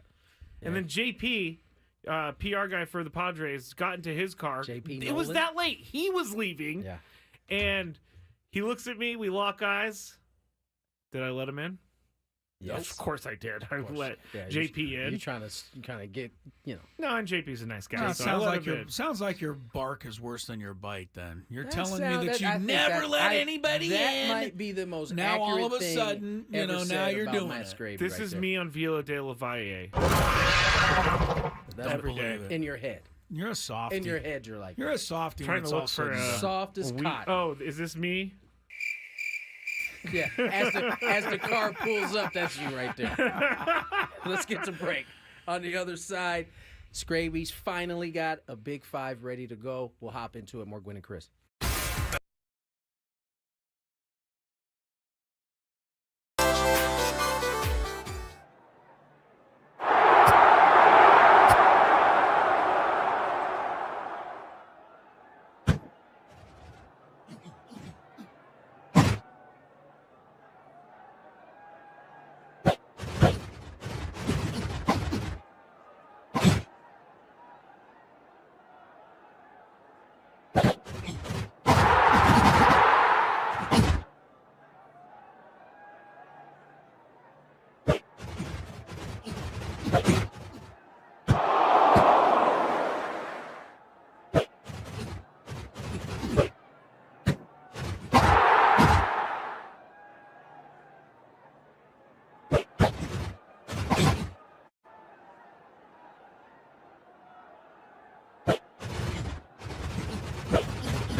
And when he was in his job, he was, guess what, Tony, a federal judge. And he said that you and I looked hilarious in our barrister wigs yesterday. So he's watching on sports YouTube court. too. Yeah, that's awesome. And he said that he has a couple of robes, but we can only borrow them. Wow. I don't know that we can. He's not going to give us his real judge robes, but he said we could certainly use them. I don't know how we would make that work, but thanks to Mitch. And one of the other things he said is, one of the funniest parts of the show is watching you try to unwind your earbuds when it's time for you to get on the air and talk. And that's what was just happening right there. Wow. My guy had the biggest, the longest string of spaghetti right there. Always with the spaghetti on my earbuds. I don't know why that is. Skraby didn't even look your way this time. He just was going to let that ride out. Throws his hands up. I don't blame him. What are we doing over here? Well, we're having the same problems we always have. We got should be used to it. I can't wait. I just don't understand. How does it end up? I don't know. Twisted up when I get off, when the segment's over, I go like this. Carefully put them down. You do not. I don't. When I get done, I go like this. I take them off and I just flip it over. He does. And then by the time I come back, it's just, it gets crazy. That makes sense. That's the problem. Do you remember when Chris refused Tony to get new headphones, even though he used one? He was just using I had the one earbud. The other one broke off, so he just used one. This is a problem that I definitely have, and I recognize. I don't like to try anything new. Once I get, something and it's comfortable to me, even if something's better, I'd rather stay with what I have. And my wife and I go through this issue quite often. I I respectfully told Chris once we were playing audio and it was only on one side. He's like, "You're not playing any audio." I'm like, "It's because you only got your right ear in." That's right. I mean, it was made perfect sense to get new earbuds. I just took like a year to get them. Yeah. Yeah. I'm not good at new stuff. I don't like. The other night, Tony informed me that the Apple phone had a new update because I was only on 17.7, and Tony goes, "You got to get to 18.1." That's right. And I was in no hurry to do it, but Tony set it up for me, and then so overnight it changed my phone. And the next morning I woke up, I was completely out of sorts because my phone just had been changed. The look of it was different. I came into work, I'm like, "Tony, did your phone do this?" He was a little worried. I get a little panicked. Once I get used to the phone, I don't want anything different. Oh my gosh, Jocelyn, who said she was on Price is Right, she sent me a bunch of her Price is Right pictures, and Did she win? She apparently won the spin. Some good money. So she won $1,000. She must have won to get to the spin. That's okay. awesome. And she's very excited about it. We all would be excited if we did that. Here's this one too. Is Jocelyn kind of a crazy? Are you crazy, Jocelyn? I mean, you got to be a little. That. Well, not crazy, but you got to be kind of out there and outgoing and wild for them to select you. They won't select you if you're just kind of quiet What's and her withdrawn. nickname on the chat? The Black Widow. Oh boy. So there. I don't know.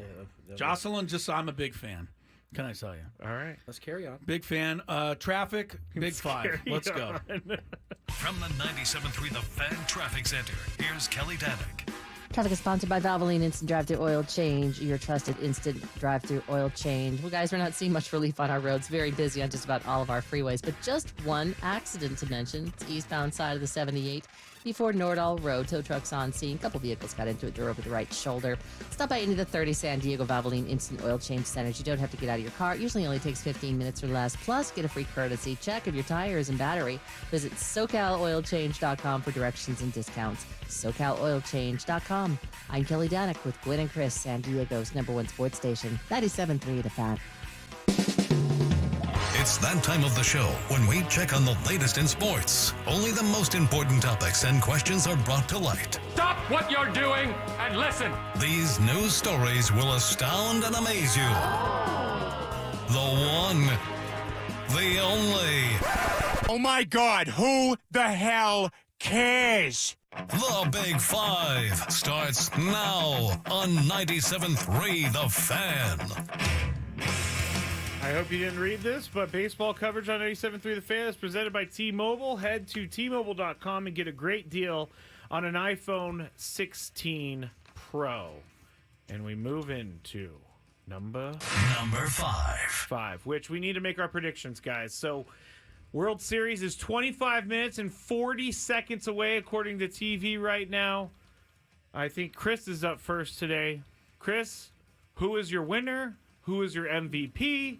And how many games will it take? I was on the KUSI earlier in the week, so I picked Dodgers in 6. Ooh.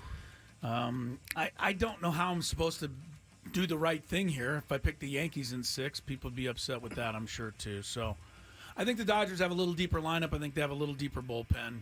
I think they should win the series, but I think it'll be a lot of fun. As far as picking an MVP is concerned, you know, the way Muncy just had too hot of a series. I don't see him coming back with another hot series. How about Will Smith? I'll tell you, I always think it's somebody offbeat for MVP. Yeah. So, I mean, Ohtani and Betts, they're going to pitch them so tough. So maybe Will Smith comes up with some big shots. Tony, series winner, number of games, MVP.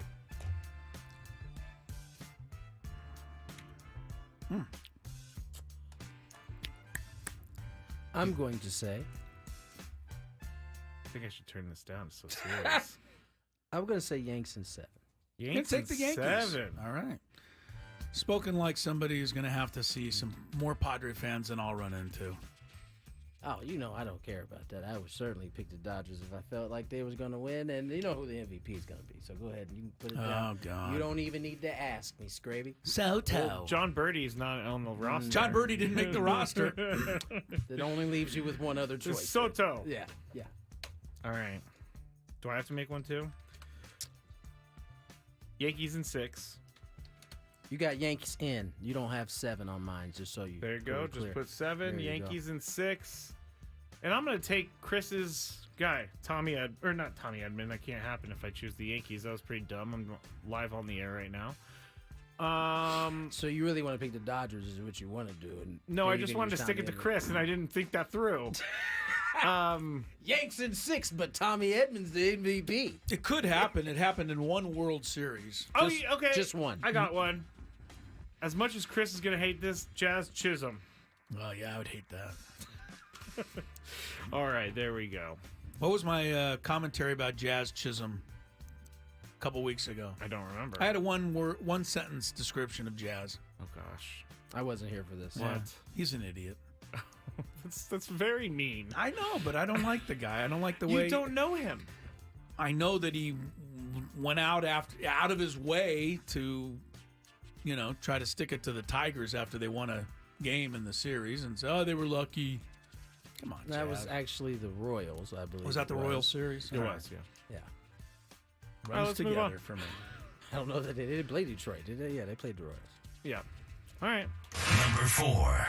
There was a very interesting article in The Athletic posing this question. Can Monday night's World Series game outdraw Monday Night Football?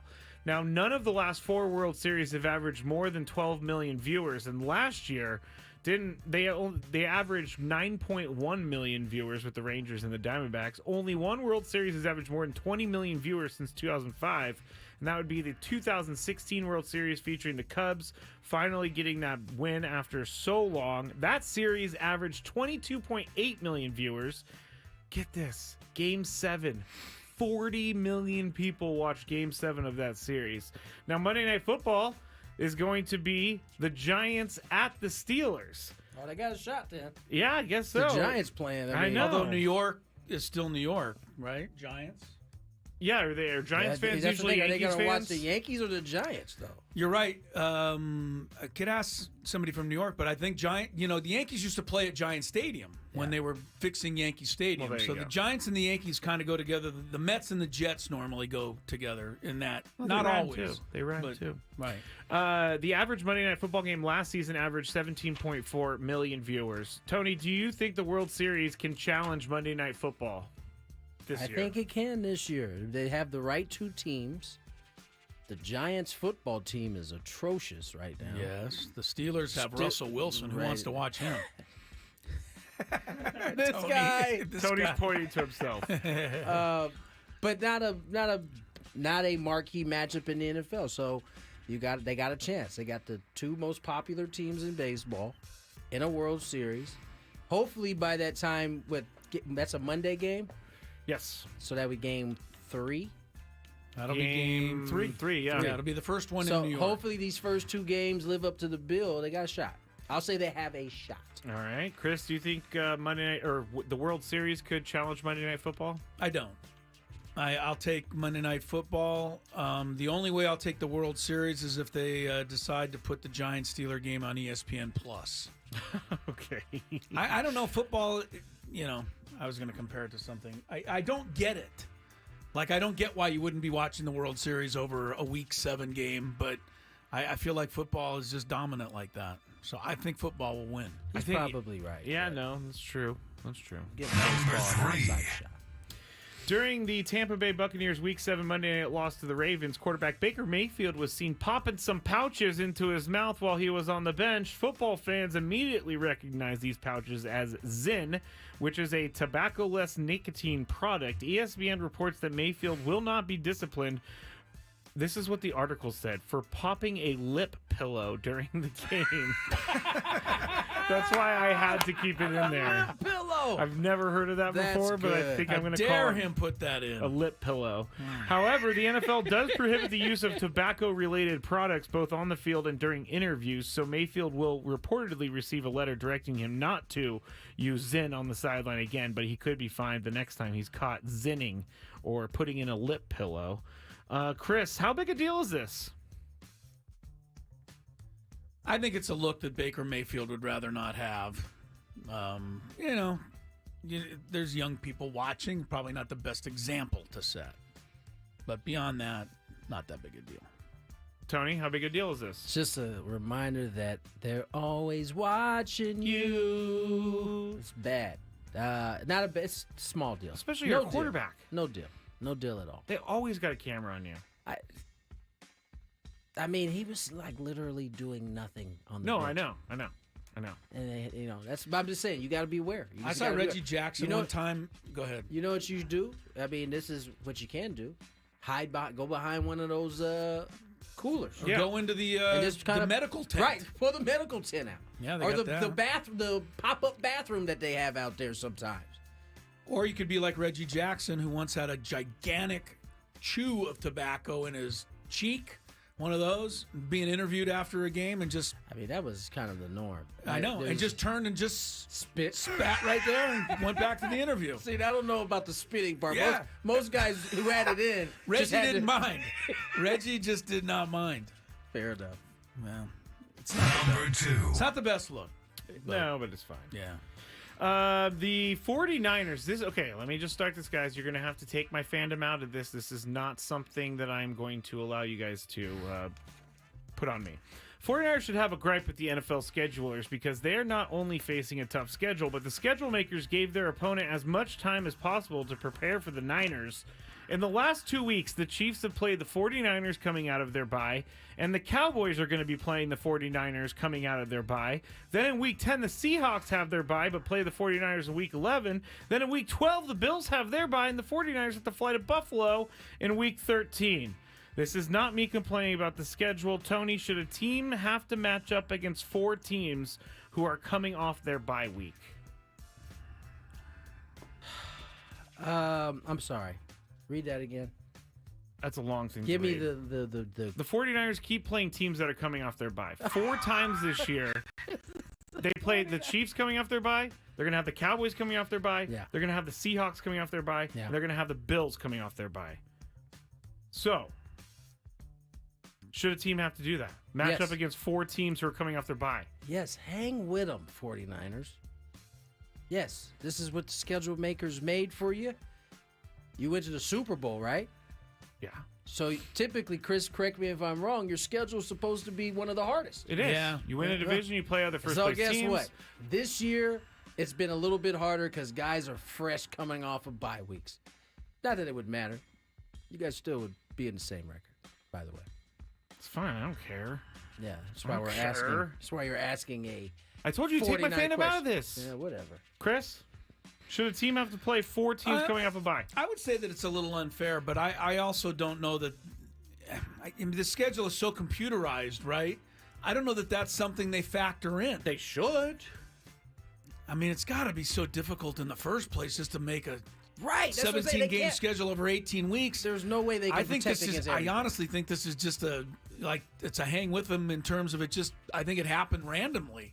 I don't think anybody sat there and said let's stick it to them. I don't think I that either. I think it just happened. So I think it's a hang with them. All right. But if you lose this year and continue to lose like you're losing, and Okay. Number 1. Go ahead. I don't want you to talk about my team losing any further. That's what they're doing. All right, I need you guys to put on your judge hats for just a second, but I was accused of something on Twitter yesterday, and I need you guys to determine if I was guilty. Yesterday, I titled our YouTube video, quote, Jackson Merrill wins Rookie of the Year. Before you judge if I am guilty of clickbaitery, here is the situation. The news had been out all day, and since our show didn't go live until 2 p.m., I felt like there was ample time for people to have seen this news, especially if they are in the Padres social media circles. I got a tweet, I believe, from The Beef, I think it was The Beef, saying that he thought Jackson Merrill actually won Rookie of the Year and then was mad at me because he called it clickbait. Chris, am I guilty of clickbaitery? No question. No question. You put a headline that said Jackson Merrill won the Rookie of the Year, which he did not do. He did. He won the Sporting News. Yeah. Rookie of the Year. Did. That's clickbait on steroids right there. That's all-time clickbait right there. No, because I gave you the subject. That's Jackson. that's up there with the likes of SI's. I could have put which Padre won an award. No, you didn't. No, you could have done that, but you didn't. You said straight up, Jackson Merrill is the Rookie of the Year. he wins Rookie of the Year. Same thing. But If you is that wrong? if you would have said which Padre won an award, that would have at least left you some opening to be like, Jackson Mira won the Sporting News Award. Clickbait at its finest. That's a great job, man. You get hired a lot of places with that kind of clickbait. It's funny, my daily gripe is clickbait. It just came up at the same time. You could put another headline up there. Padres win the series. All right. They did win a series. Back soon.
is football. 12-11 out at the Garden. Knicks ahead of the Pacers.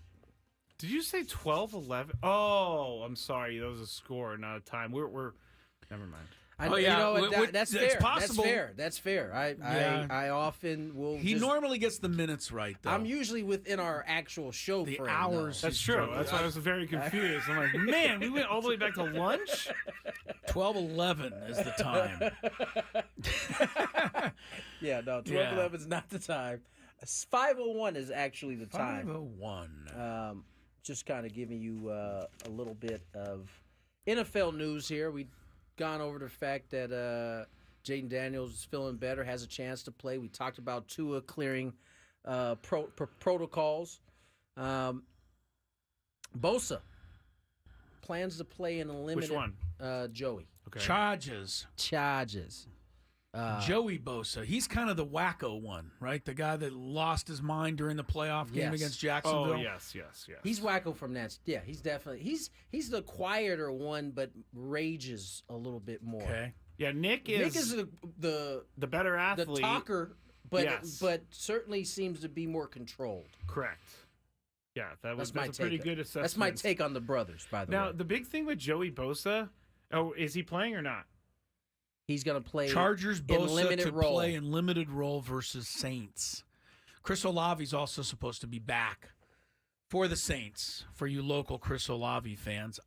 I would like to see Chris Olave, come back to being Chris Olave. He's struggled this him year. to have a Puka return. Yeah. Like where he comes back and hits back the ground in, running. They start throwing him the ball. Yeah.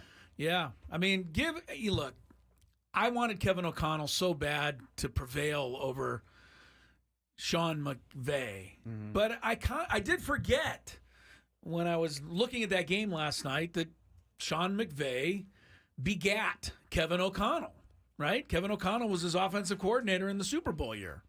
Yep. So it was a little bit of the teacher versus the pupil, and the teacher usually kind of wins these things. I don't know. Sean McVay just seemed like he had a little edge on Kevin O'Connell, especially after the first two drives of the game. The Vikings scored touchdowns their first two times they had the ball and never got close again, really. There was a close-up of Kevin when something bad happened in the game. I can't remember what point it was, but you could clearly read his lips saying, "Bleep me." Bleep me? Yes. Clearly read his lips saying that, like in defeat. Yeah. I think Sean McVay did just a little better job last night. The Rams seemed to make the adjustments, slowed the Vikings down, and Vikings didn't really figure it out. Puka Nacua and Cooper Kupp back in there. Rams looked formidable, much more formidable, and that your division is a mess. By the way, you've got. Good. The Seahawks are 4-3. The Cardinals, Rams, and you guys are 3-4. It's a mess. The Rams? You're actually tied for last place. I kind of like that. Where the 49ers belong. Do you? Okay, so tied for the cellar. Even the Dolphins aren't in the cellar. Oh, Sean McVay after the game was like, "We're not trading Cooper Kupp." They shouldn't. It's really easy to say after a game that looked like that. Like, but why it's really would you easy. trade him? I don't get it. But that why was would the news. It hasn't made sense ever since it came out that they people would trade just him. might be making this up, assuming that they owe him some money and that they need to move him, and they're out of it. They probably also assume when the Rams were 1-4 that they were out of it. Yeah. I bet you now they're 3-4 and they're very much in it. They're probably also looking at the rest of the landscape. Every other wide receivers seem to be getting moved right now, and all you get is a third-round pick, or if that. If that. So. Cooper Kupp is good. I've never been a fan of teams trading good players to rebuild. I always think you should rebuild around good players in football. That's what makes sense to me. Yeah, but. It's not the way everybody does it. So, what you going to do? We really don't have a whole lot here, fellas. The World Series is about to get underway. I have a thing on the chat. Let's go. Karma Ed Hardy.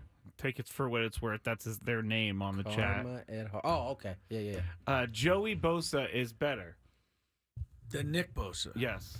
I don't know about that. Now, Joey Bosa... Did Nick Bosa win Player of the Year? All the time. Joey's hurt quite often. In 2024, he's played 3 games. In 2023, he played 9 games. In 2022, he played 5 games. In 2021, he played 16. Okay. So he's only had 2 full seasons in 7.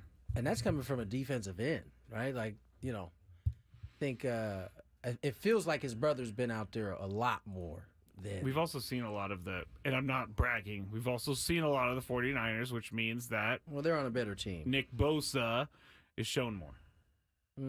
I mean, I don't know about that. I mean, in Nick Bosa's games. In San Diego, there's only one... I'm sorry, I beg your pardon. There's only 2 teams, maybe a third, but there's only 2 teams that they really show on television on Sundays. Like if you don't have Red Zone and you just watch games, they show every Charger game, they show every Ram game, and they show most Raider games. Pretty much it in San Diego. So you've seen a lot of Bosa then. I'm assuming that they, that the local channel, CBS channel, the local Fox channel, have done enough research to realize that those teams probably get the best ratings here. But it's very difficult to see an East Coast game here, even if there's better teams. I mean, the Chargers-Saint game is on here locally on Sunday. And... I think the other one's the Raiders and the Chiefs. And that seems like a good draw, of course, because it's the Chiefs. But, if it's Raiders, Rams, or Chargers, those games are on Sunday pretty much exclusively here. It means very little to me because I don't watch those games. I watch the Red Zone only.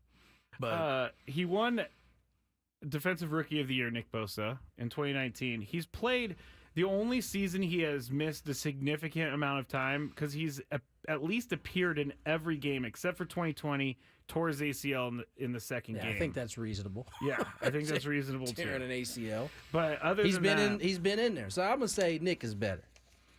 I think he was Defensive Player of the Year in 2022. Player of the Year. Joey hasn't been that. No. I mean, who's older, Joey? Joey's older. Remember when Joey held out from the Chargers and he didn't start until like week 6 or 7? I don't. Okay. I remember losing his marbles in the Jacksonville game. I vaguely That's remember him. He didn't start until like week 7 against the Raiders, I remember, because he couldn't come to a deal with the Spanoses. All right, I think that's enough Spanos talk today. I gotta say. You know that you can, if you're not into this World Series, if you're on your way home and you want to watch a sporting event, but you can't stand the matchup in the World Series, this just popped up on my phone. For free, on Apple TV tonight, you can watch the Miami-Atlanta MLS Cup playoff game featuring Messi. Okay. There you go. Giving you an alternative out there. What? That's the Apple app? The Apple TV app, I guess it is. It's for free, it says. All right. I'm just giving people something, other to do. I think there's some NBA games on tonight, too, is there not? Usually is on a Friday night. There is some NBA games. We got Orlando, Brooklyn. But, I mean, I'm talking like on ESPN is showing we Knicks, got Knicks, Pacers. And that's then the later, first game. Suns, Lakers. What do you do there, Tony? World Series, Suns, Lakers. See, to me, this is where you go to the DVR. You DVR the Laker game as soon as the World Series is over, and you start watching the Laker game. Seems easy. Tony's not DVRing. You wouldn't do that? First of all, I do DVR all Laker games. Well, I know you do that in case you miss it, but if you're going to choose between two, right? You're watching Lakers live. The beautiful thing about you it go being back taped, and forth? The beautiful thing about it being taped is that I can go back and forth. You go back and forth. And I can stop the Laker game and just go back to the live feed of the Dodgers. And Yankees. But you go back and forth. You watch both at once. No, I mean, do you use the last channel button? I do. Okay, so you don't have to search through. It's just one. It's a one push move. One push move. Yeah. Okay, I got it. Gets me right back where I need to be. I like that. You know, my dad was complaining about something that Chris has said many times, and I've also said, but he was like, "Man, I hate Thursday Night Football on Prime. I cannot go back to different channels. Right, you can't go back. And they got to fix that on Prime. I'm like, Dad, they got to fix that. You're exiting the app, which then takes another like 45 seconds to a minute to open the app again. Apple TV needs to make a button that allows you to go back and forth between apps. I don't know if they can. I'm sure they can. I mean, I'm sure they can. I don't know. They're capable of doing it. They just haven't given it to us yet. Yeah. They don't want us to. They want us to watch their stupid commercials. They're holding on for the new Apple TV when it comes out. They're going to put it on that one. They're going to have to make a change. Is what you're saying, and I agree. Yeah, I can't watch the Thursday night Apple game. That's because why once they you're there, want you're it. locked in. Exactly. You can't go anywhere else for 3 hours. It's a never. That's too much. Exactly. This is a never-ending problem. By the time Kirk Herbstreit is done explaining the flanker screen, I've had enough. It's really funny to me because when I see Kirk Herbstreit on Saturday in a college game, I think he's a genius. But on the pro, he just doesn't. He's not good enough. I don't know. I don't mind Kirk Herbstreit on the Prime Video. Don't like. I do, and I think Tony said he and Trey would watch this one day, but they have the Prime Vision where you get to see all the next gen stats. I keep forgetting to do that. It's really good. I've I watched it actually last night. been more dialed into actually getting Thursday Night Football up because Trey wants to watch it most of the time. I need to get to that. All you got to do is when you click on the thing, you click down, and there's 3 separate So it feeds. says watch live.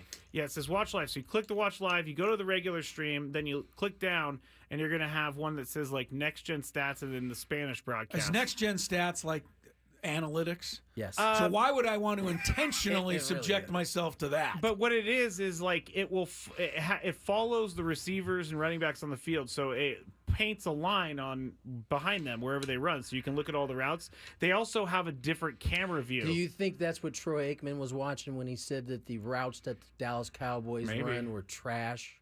He did say that. And Jerry Jones agreed with him. What else is he supposed to do? Troy Aikman doesn't have a lot of nice things to say about the Cowboys, but then again, they don't deserve anything nice to be said about them these days. He's playing it straight down the middle. This is a guy who played his whole career in Dallas and is not afraid to criticize him when he sees it. Well, he doesn't.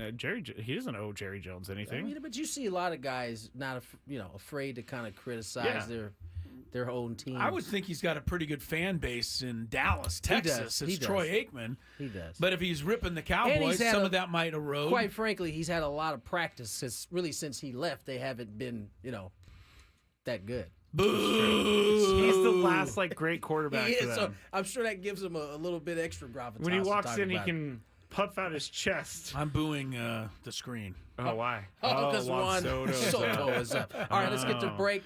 More Gwynn and Chris on the other side. Here's some traffic. I didn't know what we were teasing.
All right, we got the first half inning of the first game in the books.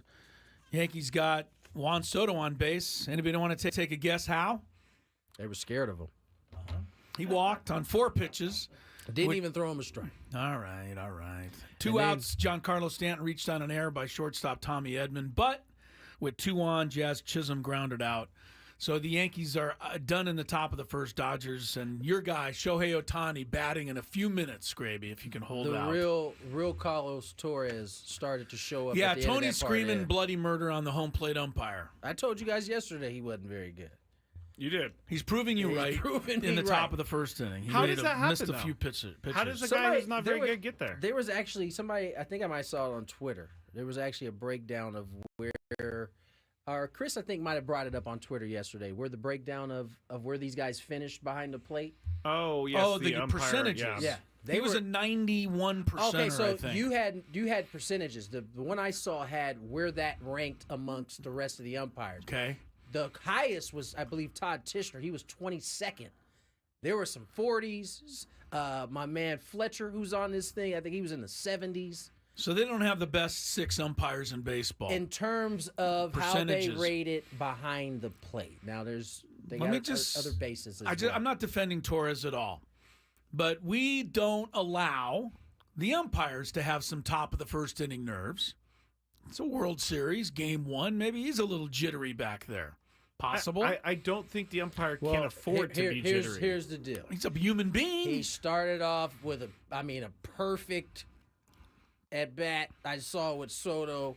I mean, one pitch was extremely close. He called it ball, which was fine, But then you start looking at these next couple breaking balls that there's a lot of space in between the translucent strike zone and where the ball actually dots up. Understand that Tony was a hitter, Chris was a pitcher.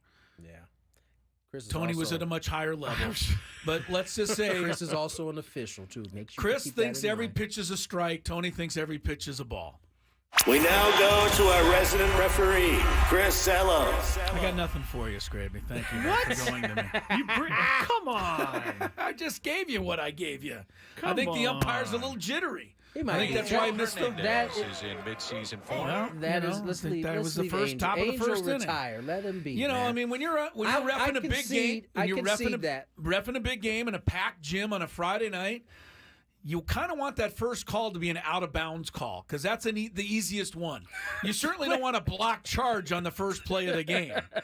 You're not ready. You're not really into it yet. You think you're usually ready to let those ones be a non-call, the block First block charge, you better not be a non-call. Some kid bangs his head on the back of the court or something. You better have a call. If there's a train wreck, you better have a call. Even if it's the first call. Hold on, I need to put up the sign on our screen right now. He's now batting. Did he get his arms extended enough? Oh, nope. Not quite. Hit That it looked like it was gone. 388 feet to center field. Garrett Cole had the look of, oh no, that's gone. Shohei comes up short. That is the biggest center fielder in the history of center fielders. Right. Center fielders are normally a little quicker. What did Jerry Hairston say earlier? He's Don't let bigger him than get LeBron? Yeah, after he said it, I was like, man, he's 6'8", 250, 260. I can see that. Tony, I'm going to give you some names here of great baseball players, and you're going to tell me what they have in common. Frank Thomas, Chicago White Sox, Hall of Famer. Rod Carew, one of the greatest hitters of all time, probably somebody your dad even looked up to. Ryne Sandberg. Ernie Banks, all-timer. Ron Santo. Sammy Sosa, Ken Griffey, Andre Dawson, Gaylord Perry, Phil Niekro, Roy Halladay. Those are all big-time What do they have great in players. common? They all have one thing in common. There's a bunch of them that played in Chicago. Some of them, and that kind of leads you to the answer if you keep going. Skraby, you can take a shot at it, but I wouldn't expect you to have it. It's nice to see the Dodgers having warning track power today. 2 warning track shots so I don't far know what for you the got. Dodgers. Give it to me. None of those great players have ever played in the World Series. Just one of those things. It's kind of, not guaranteed you. No. And those are some pretty good players. Let me ask you this, Tony. What do you want to ask me, Skraby? Do you, I know you're not, hurt over the fact you never play in the World Series, but does it, like, when you think about it? I forgot to sometimes... mention you, Tony Gwynn Jr. Hang on. I put you in here in my lineup here under Ken Griffey Jr. Fair enough. Center field. Does it ever, I guess this is going to be the wrong term, bum you out? Yeah, it does. I mean, a lot more when I had, like, was fresh out of in retirement. Wouldn't that just be the it's just bomb like to play in the who World Series? Wouldn't want to like compete at that level? Like, of course. I mean, I certainly would have loved it.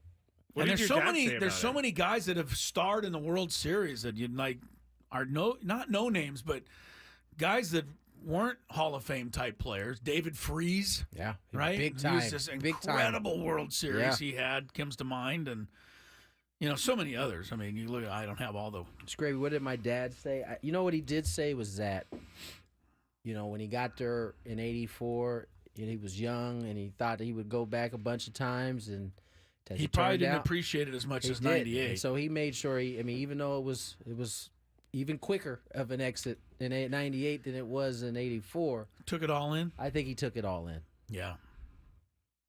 I mean, you can't. That's so hard not to like get caught up in the moment. Freddie with a triple. His ankle looks like it's feeling better. Wow. Well, they had him play Verdugo kind of boxed it into. It took him forever to get over to that ball. He's batting left-handed, as you know, and they had him played the pull, and he hit it down the left field line, and there was nobody there. Yeah. So the Dodgers have a scoring threat in the bottom of the first inning. How about great that storyline? Piece of hitting right there, and here comes the boot job. Oop. Oh, Verdugo. Yeah.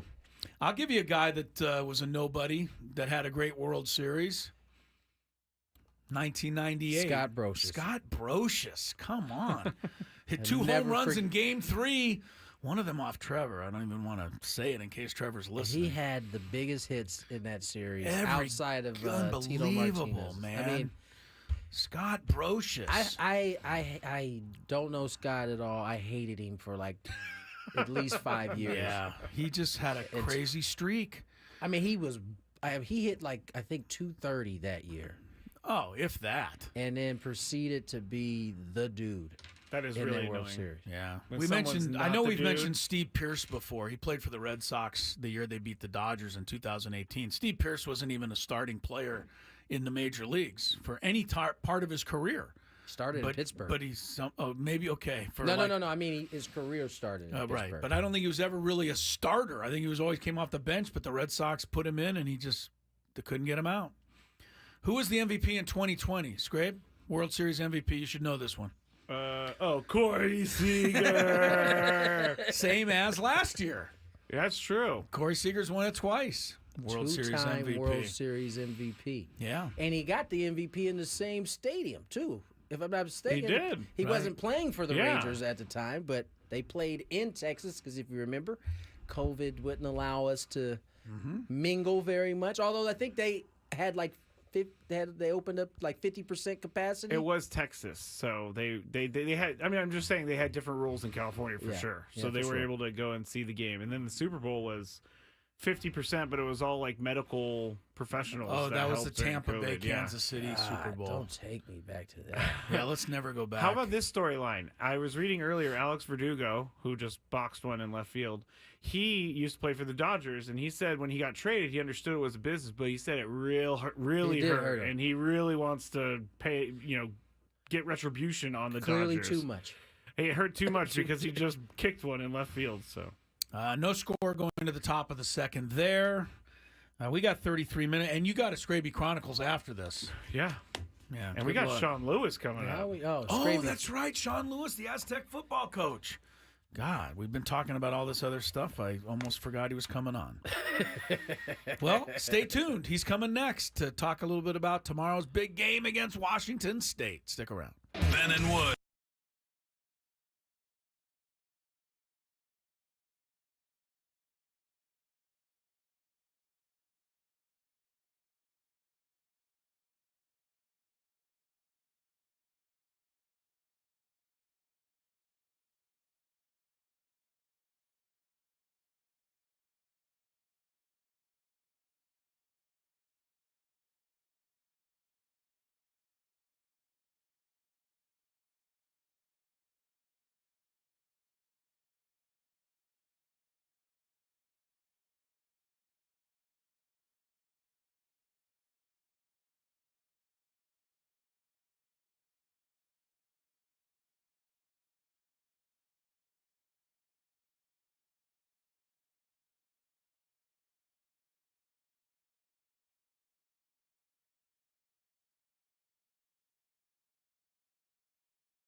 Last segment of the week.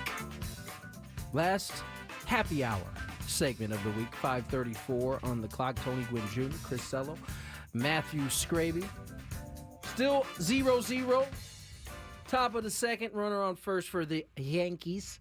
We will have head coach Sean Lewis on shortly to talk a little bit about this Washington State matchup. San Diego State at Snapdragon, 7:30 kickoff. Those who can't make it down to Snapdragon, CBS Network will have the game. Tickets available at goaztecs.com. Yeah, I'm employed by the Aztecs sometimes. Helping them out. Go buy some tickets to the game. Should be a good game. I hope so. See why not?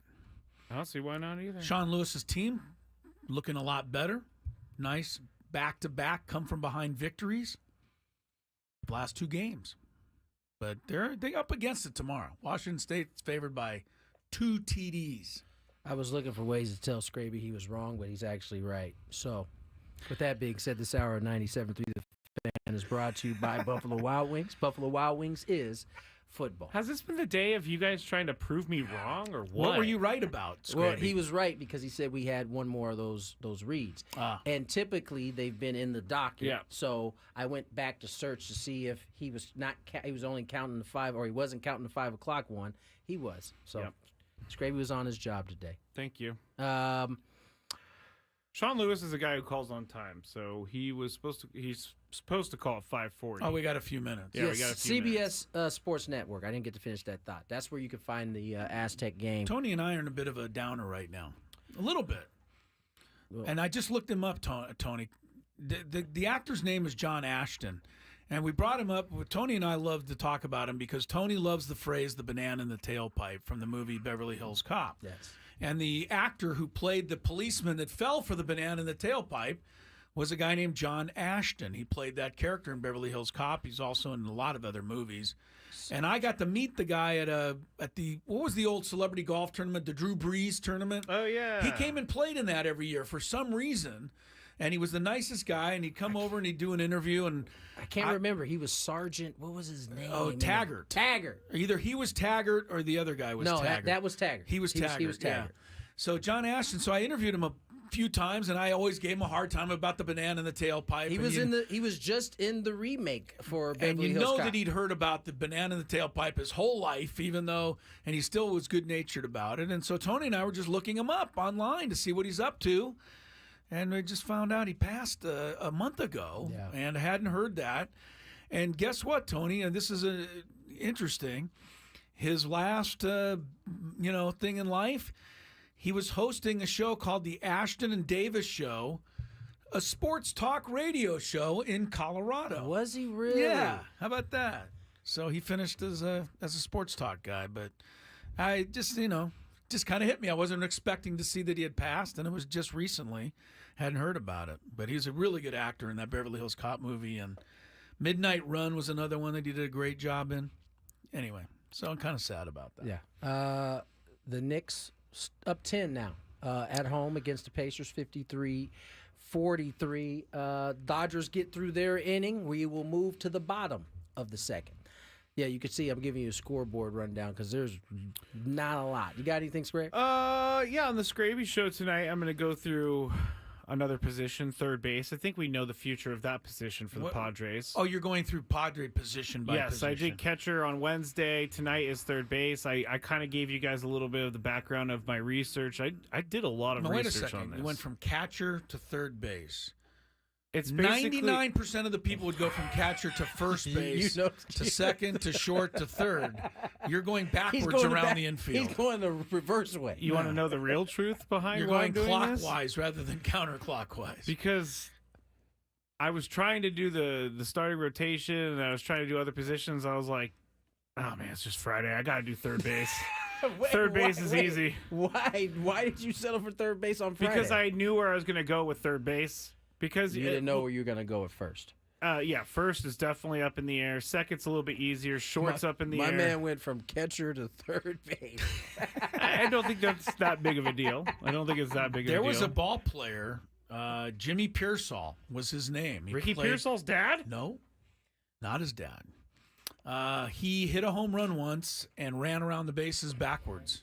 Oh, ran around the base was like ran to third, and the whole thing. Why would he do that? He was kind of wacko. Clearly. And there ended up being a movie about him that came out many years later called Fear Strikes Out, and it was about a ball player who navigated some mental issues to play in Major League Baseball. And one of the things he did was ran around the bases backwards after a home run. Did they give him the run? I don't know. No. That's a good question. I think he's automatically out. I don't know what the outcome to that was. All right, let's hop to our phone, and none other than head coach Sean Lewis joins us. Coach Lewis, how are you? Thanks for joining us here on this Friday. Yeah, guys, doing great. How are y'all? We are well. Big matchup this weekend or tomorrow against Washington State. You guys are coming off of 2 straight victories, looking for a 3rd straight. I think where I want to start, Coach, is from your standpoint, where are the areas that you've seen this club improve at over the course of the season so far? Yeah, I think the guys have done a great job, obviously having a much better understanding of each other and obviously our scheme as we've moved through the year, and really just the resiliency and the fight and the connection that those guys have in the locker room that's been established through the first half of the season has been really great to see. And obviously finding ways to win the last couple of weeks and really tight ball games, that's what good teams do. And to be on the right side of that and to walk away with 2 good conference wins and to get our first conference road win last week was great, and looking to build off that momentum, obviously, tomorrow night against a really good Washington State team. Coach, I loved the Wyoming game. I enjoyed every bit of it, especially the finish. And what I loved about the finish, a couple things. I mean, you guys had to come from behind, down 7. You made some big plays, in the 4th quarter. But beyond that, Wyoming got the ball back a couple of times, and you just shut them down. And so to me, this was an example of, improving, but also understanding how to finish. And I hope that, I'm assuming you're going to use this message moving forward with your guys. Yeah, absolutely. Not too long ago, we were up in Mount Pleasant and came up short in a really close game, right, where we had the opportunity to win it in all 3 phases in a lot of different ways. And that was a really hard lesson to learn that, the offense didn't convert a touchdown. We didn't kick a field goal, and then we allowed them to go, and get in field goal range and kick a field goal to win it, right? So that was a very painful, hard lesson to learn. But through that adversity, real opportunity came from that to learn and to grow. And it's a testament to the staff and the kids, how they really leaned into, what could be perceived as a really rough moment and grew from that. So then Hawaii, we find a way to win and finish. And then being on the road, again, to your point, really all 3 phases, offense comes back, scores points because the defense put us in an advantageous position.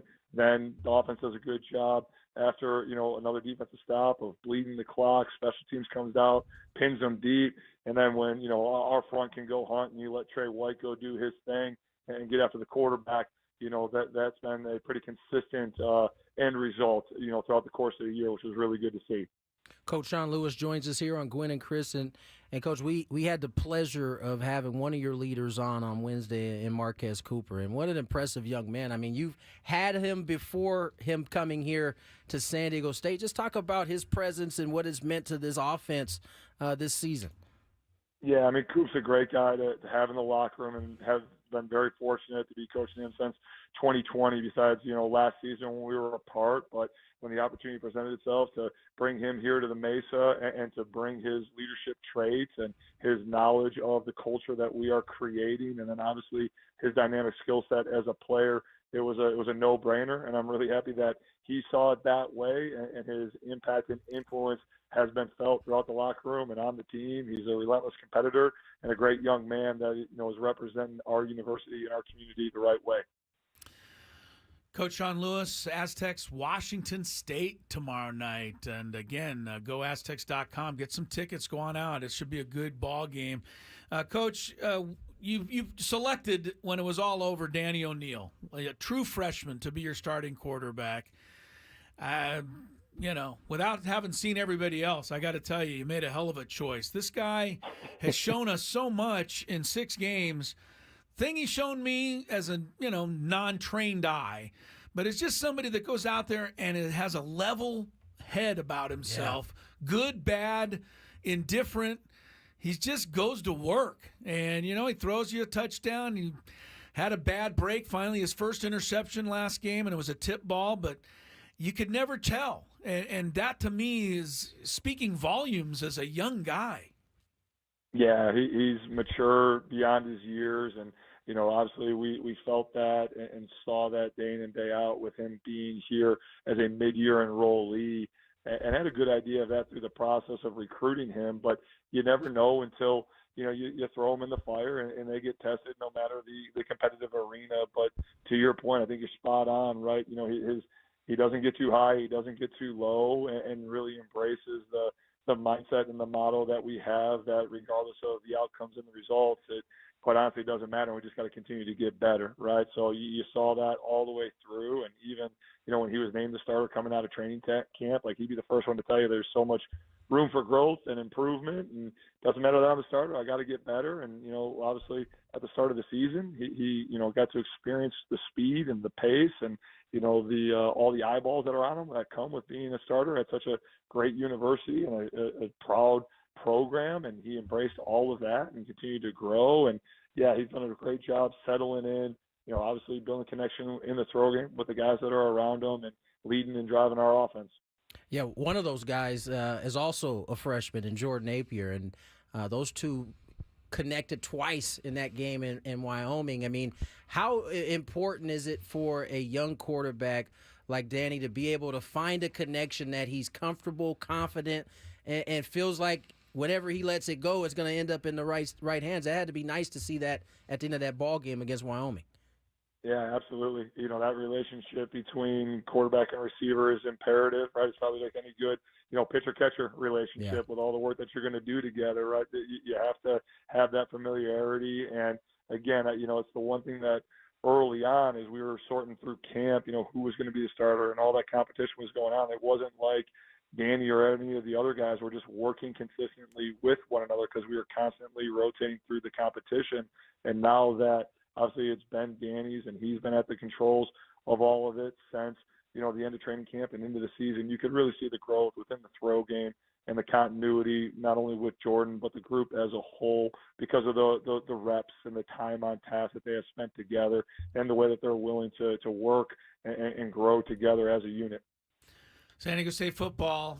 Tony and I said that, this early in the week on the show. I mean, as Aztecs for life, and watching this program, come together under yourself, Coach, and everybody, just to see improvement week in and week out.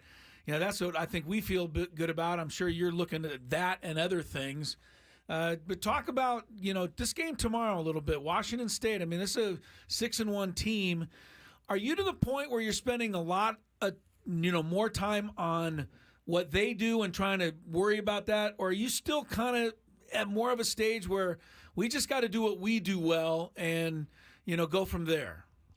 Well, first, thank you for the kind words about the growth and development of the team, and I hope that we continue to take those strides so that when we talk at the end of the year, we're talking about how we're playing our best ball. And I think that's a sign of a good team, and our guys have really embraced, again, that mindset and that mantra to constantly be improving and competing and stacking days. So that's gotten us to this point. As far as the quality opponent that's coming in tomorrow, we give them the respect, obviously, that they have earned, but our process will constantly be about what we do and who we are and how that matches against, the opponent that's coming in. That happens to be the Cougars from Washington State tomorrow, right? But we want to make sure that our kids feel empowered, that, the outcome of the game and how we're going to win is driven by what we do. And so we spend a lot of time, obviously, about the people that are in our building, investing in them, and that they understand how the schemes in all three phases and the calls that are going to, be decided upon during the course of the game, right, how that impacts our opponent. But it's about what we do and our plan to win, more so than any gray faceless opponent that we happen to be going against. Head coach Sean Lewis joins us here on Gwynn and Chris, head coach of the San Diego State Aztecs. And Coach Lewis, we've talked a lot about the offense, but the strong suit of this ball club seems to be on the other side of the football. Just how good or how impressed have you been with the defense's performance really all season long? Yeah, I mean, they've been really, really consistent, been operating at a high level. And again, that's been a hallmark of the program. And I know a lot was made, obviously, about, like we're talking about here, the offensive side of things and obviously my background. But in the process, in the transition, we weren't going to lose in terms of the quality of defense that has been played around here, right? You need a complete football team. And as we continue to develop in all areas, the defense has been the strength and has done an unbelievable job of generating turnovers and generating points. And anytime that you're getting that consistently with also the amount of havoc plays with takeaways and turnovers and sacks and obviously TFLs, all those factors tied into it, you're going to have a chance to have success week in and week out. And we can't let you go without you talking a little bit about Trey White, because he's leading the nation in sacks, and that's a hell of a nice weapon to have. Well, how did he develop into this? Because, give us a little where he came from to get to here, and give your coaches a little credit for probably putting him in the right scheme to get a lot of sacks, too. No, absolutely, right? I mean, our defensive staff, Coach Schmidt, Coach Ulrich, did an unbelievable job of identifying early as we were working through our winter conditioning phase and our mat drills and just seeing the athleticism and movement skills that were on our team and, putting all this together, right, making sure that we had the right young men in the right positions to be successful. And then Trey obviously doing his part, right, being right here from San Diego, one of our hometown heroes, and to see him pour into the work that he has done to come from the linebacker level and put his hand down and be at a level one spot and operate as an edge within our system. Again, he saw the production that position could have and how it could benefit himself individually. And by doing that, obviously have a tremendous impact for the team. And he's done an unbelievable job. The best thing I can say about him, he's really approached his work like a craftsman, right? Like he understands there's so much detail to it. There's so much that needs to be understood and applied at the right time. And he's just poured into the work, and he's done it at a really high level. He's such a humble kid. He's great to be around. And again, one that we can point to as the standard for a lot of the things that we are building within this program.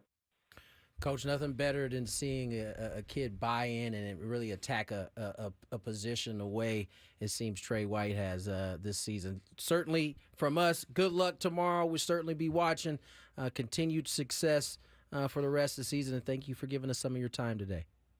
Guys, appreciate it. Go Aztecs. Thanks, Coach. Go Aztecs. Coach Sean Lewis, head coach of the San Diego State football team, and big game tomorrow, Washington State. Before we go on, let's check a little traffic. From the 97.3 The Fan Traffic Center, here's Kelly Danick. Still a few problems here, guys. Crash in the center divide on southbound 805 just past Nobel. Now southbound side of the 163 before the 8. We're getting reports of a collision. No details as to whether that is blocking any lanes. Accident has cleared on eastbound 78 near Nordall Road, but we get this crash on westbound 78 before Los Postos. Those vehicles are in the center divide. Also getting reports of an accident along the 76 at Paula Mission Road. Looks like you may find lanes blocked there. Motorcycle involved in that one. I'm Kelly Danick with Gwynn and Chris, San Diego's #1 sports station, 97.3 The Fan. A few minutes left to go. I have something. Oh, okay, go ahead, Skraby. What do you have, buddy? Eric on the old Twitter machine said, at Matt Skraby, tell Chris Frank Thomas played in the 05 World Series. Well, then I read the article I read. We had it wrong because I was sourcing an MLB article. But thank you. Look how defensive he gets. I'm just saying. I was wrong, but I'm just telling you where I got it from. White Sox. Yes, they had Paul Konerko on that team. Yeah. Are we sure Frank Thomas was there? Yes, in 05? He won a World Series in 2005. Scotty Pasednik. Although he was injured mostly during the regular season and the World Series. So that doesn't really count. I know it does. He didn't play a game, though. He can walk in here and flip you off with the ring on. Chris and I saw him when we went to Cooperstown, and I don't want any part of that. Not too many people do. He's a big boy. He's a big boy. We mentioned the guy, Jimmy Pearsall, who ran around the bases backwards. That is true. And I was looking up Jimmy Pearsall. He was actually a hell of a good player. And you guys are right. Frank Thomas did not play in any playoffs in 2005. So that's why he was in the article. But I just want to finish up on Jimmy Pearsall. He did run around the bases backwards, but literally backwards. He didn't run to third to short to second to first. He ran backwards. He turned around and ran backwards. That's what I thought, but all I the way wasn't around the 100% bases. sure. That would be really interesting to see.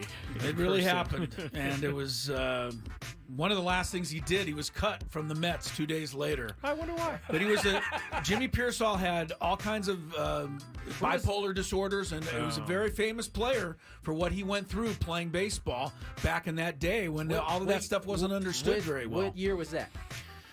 He did the run around the bases in the early 60s, but he played mostly in the 50s. Zero understanding of mental health. Right. Yeah. So, and he was a two-time All-Star, so he was a good enough player for that. All right. It's going to do it for this week. We'll be back at it again next week. Have a good weekend, everybody. Bye. I'll be back in a second.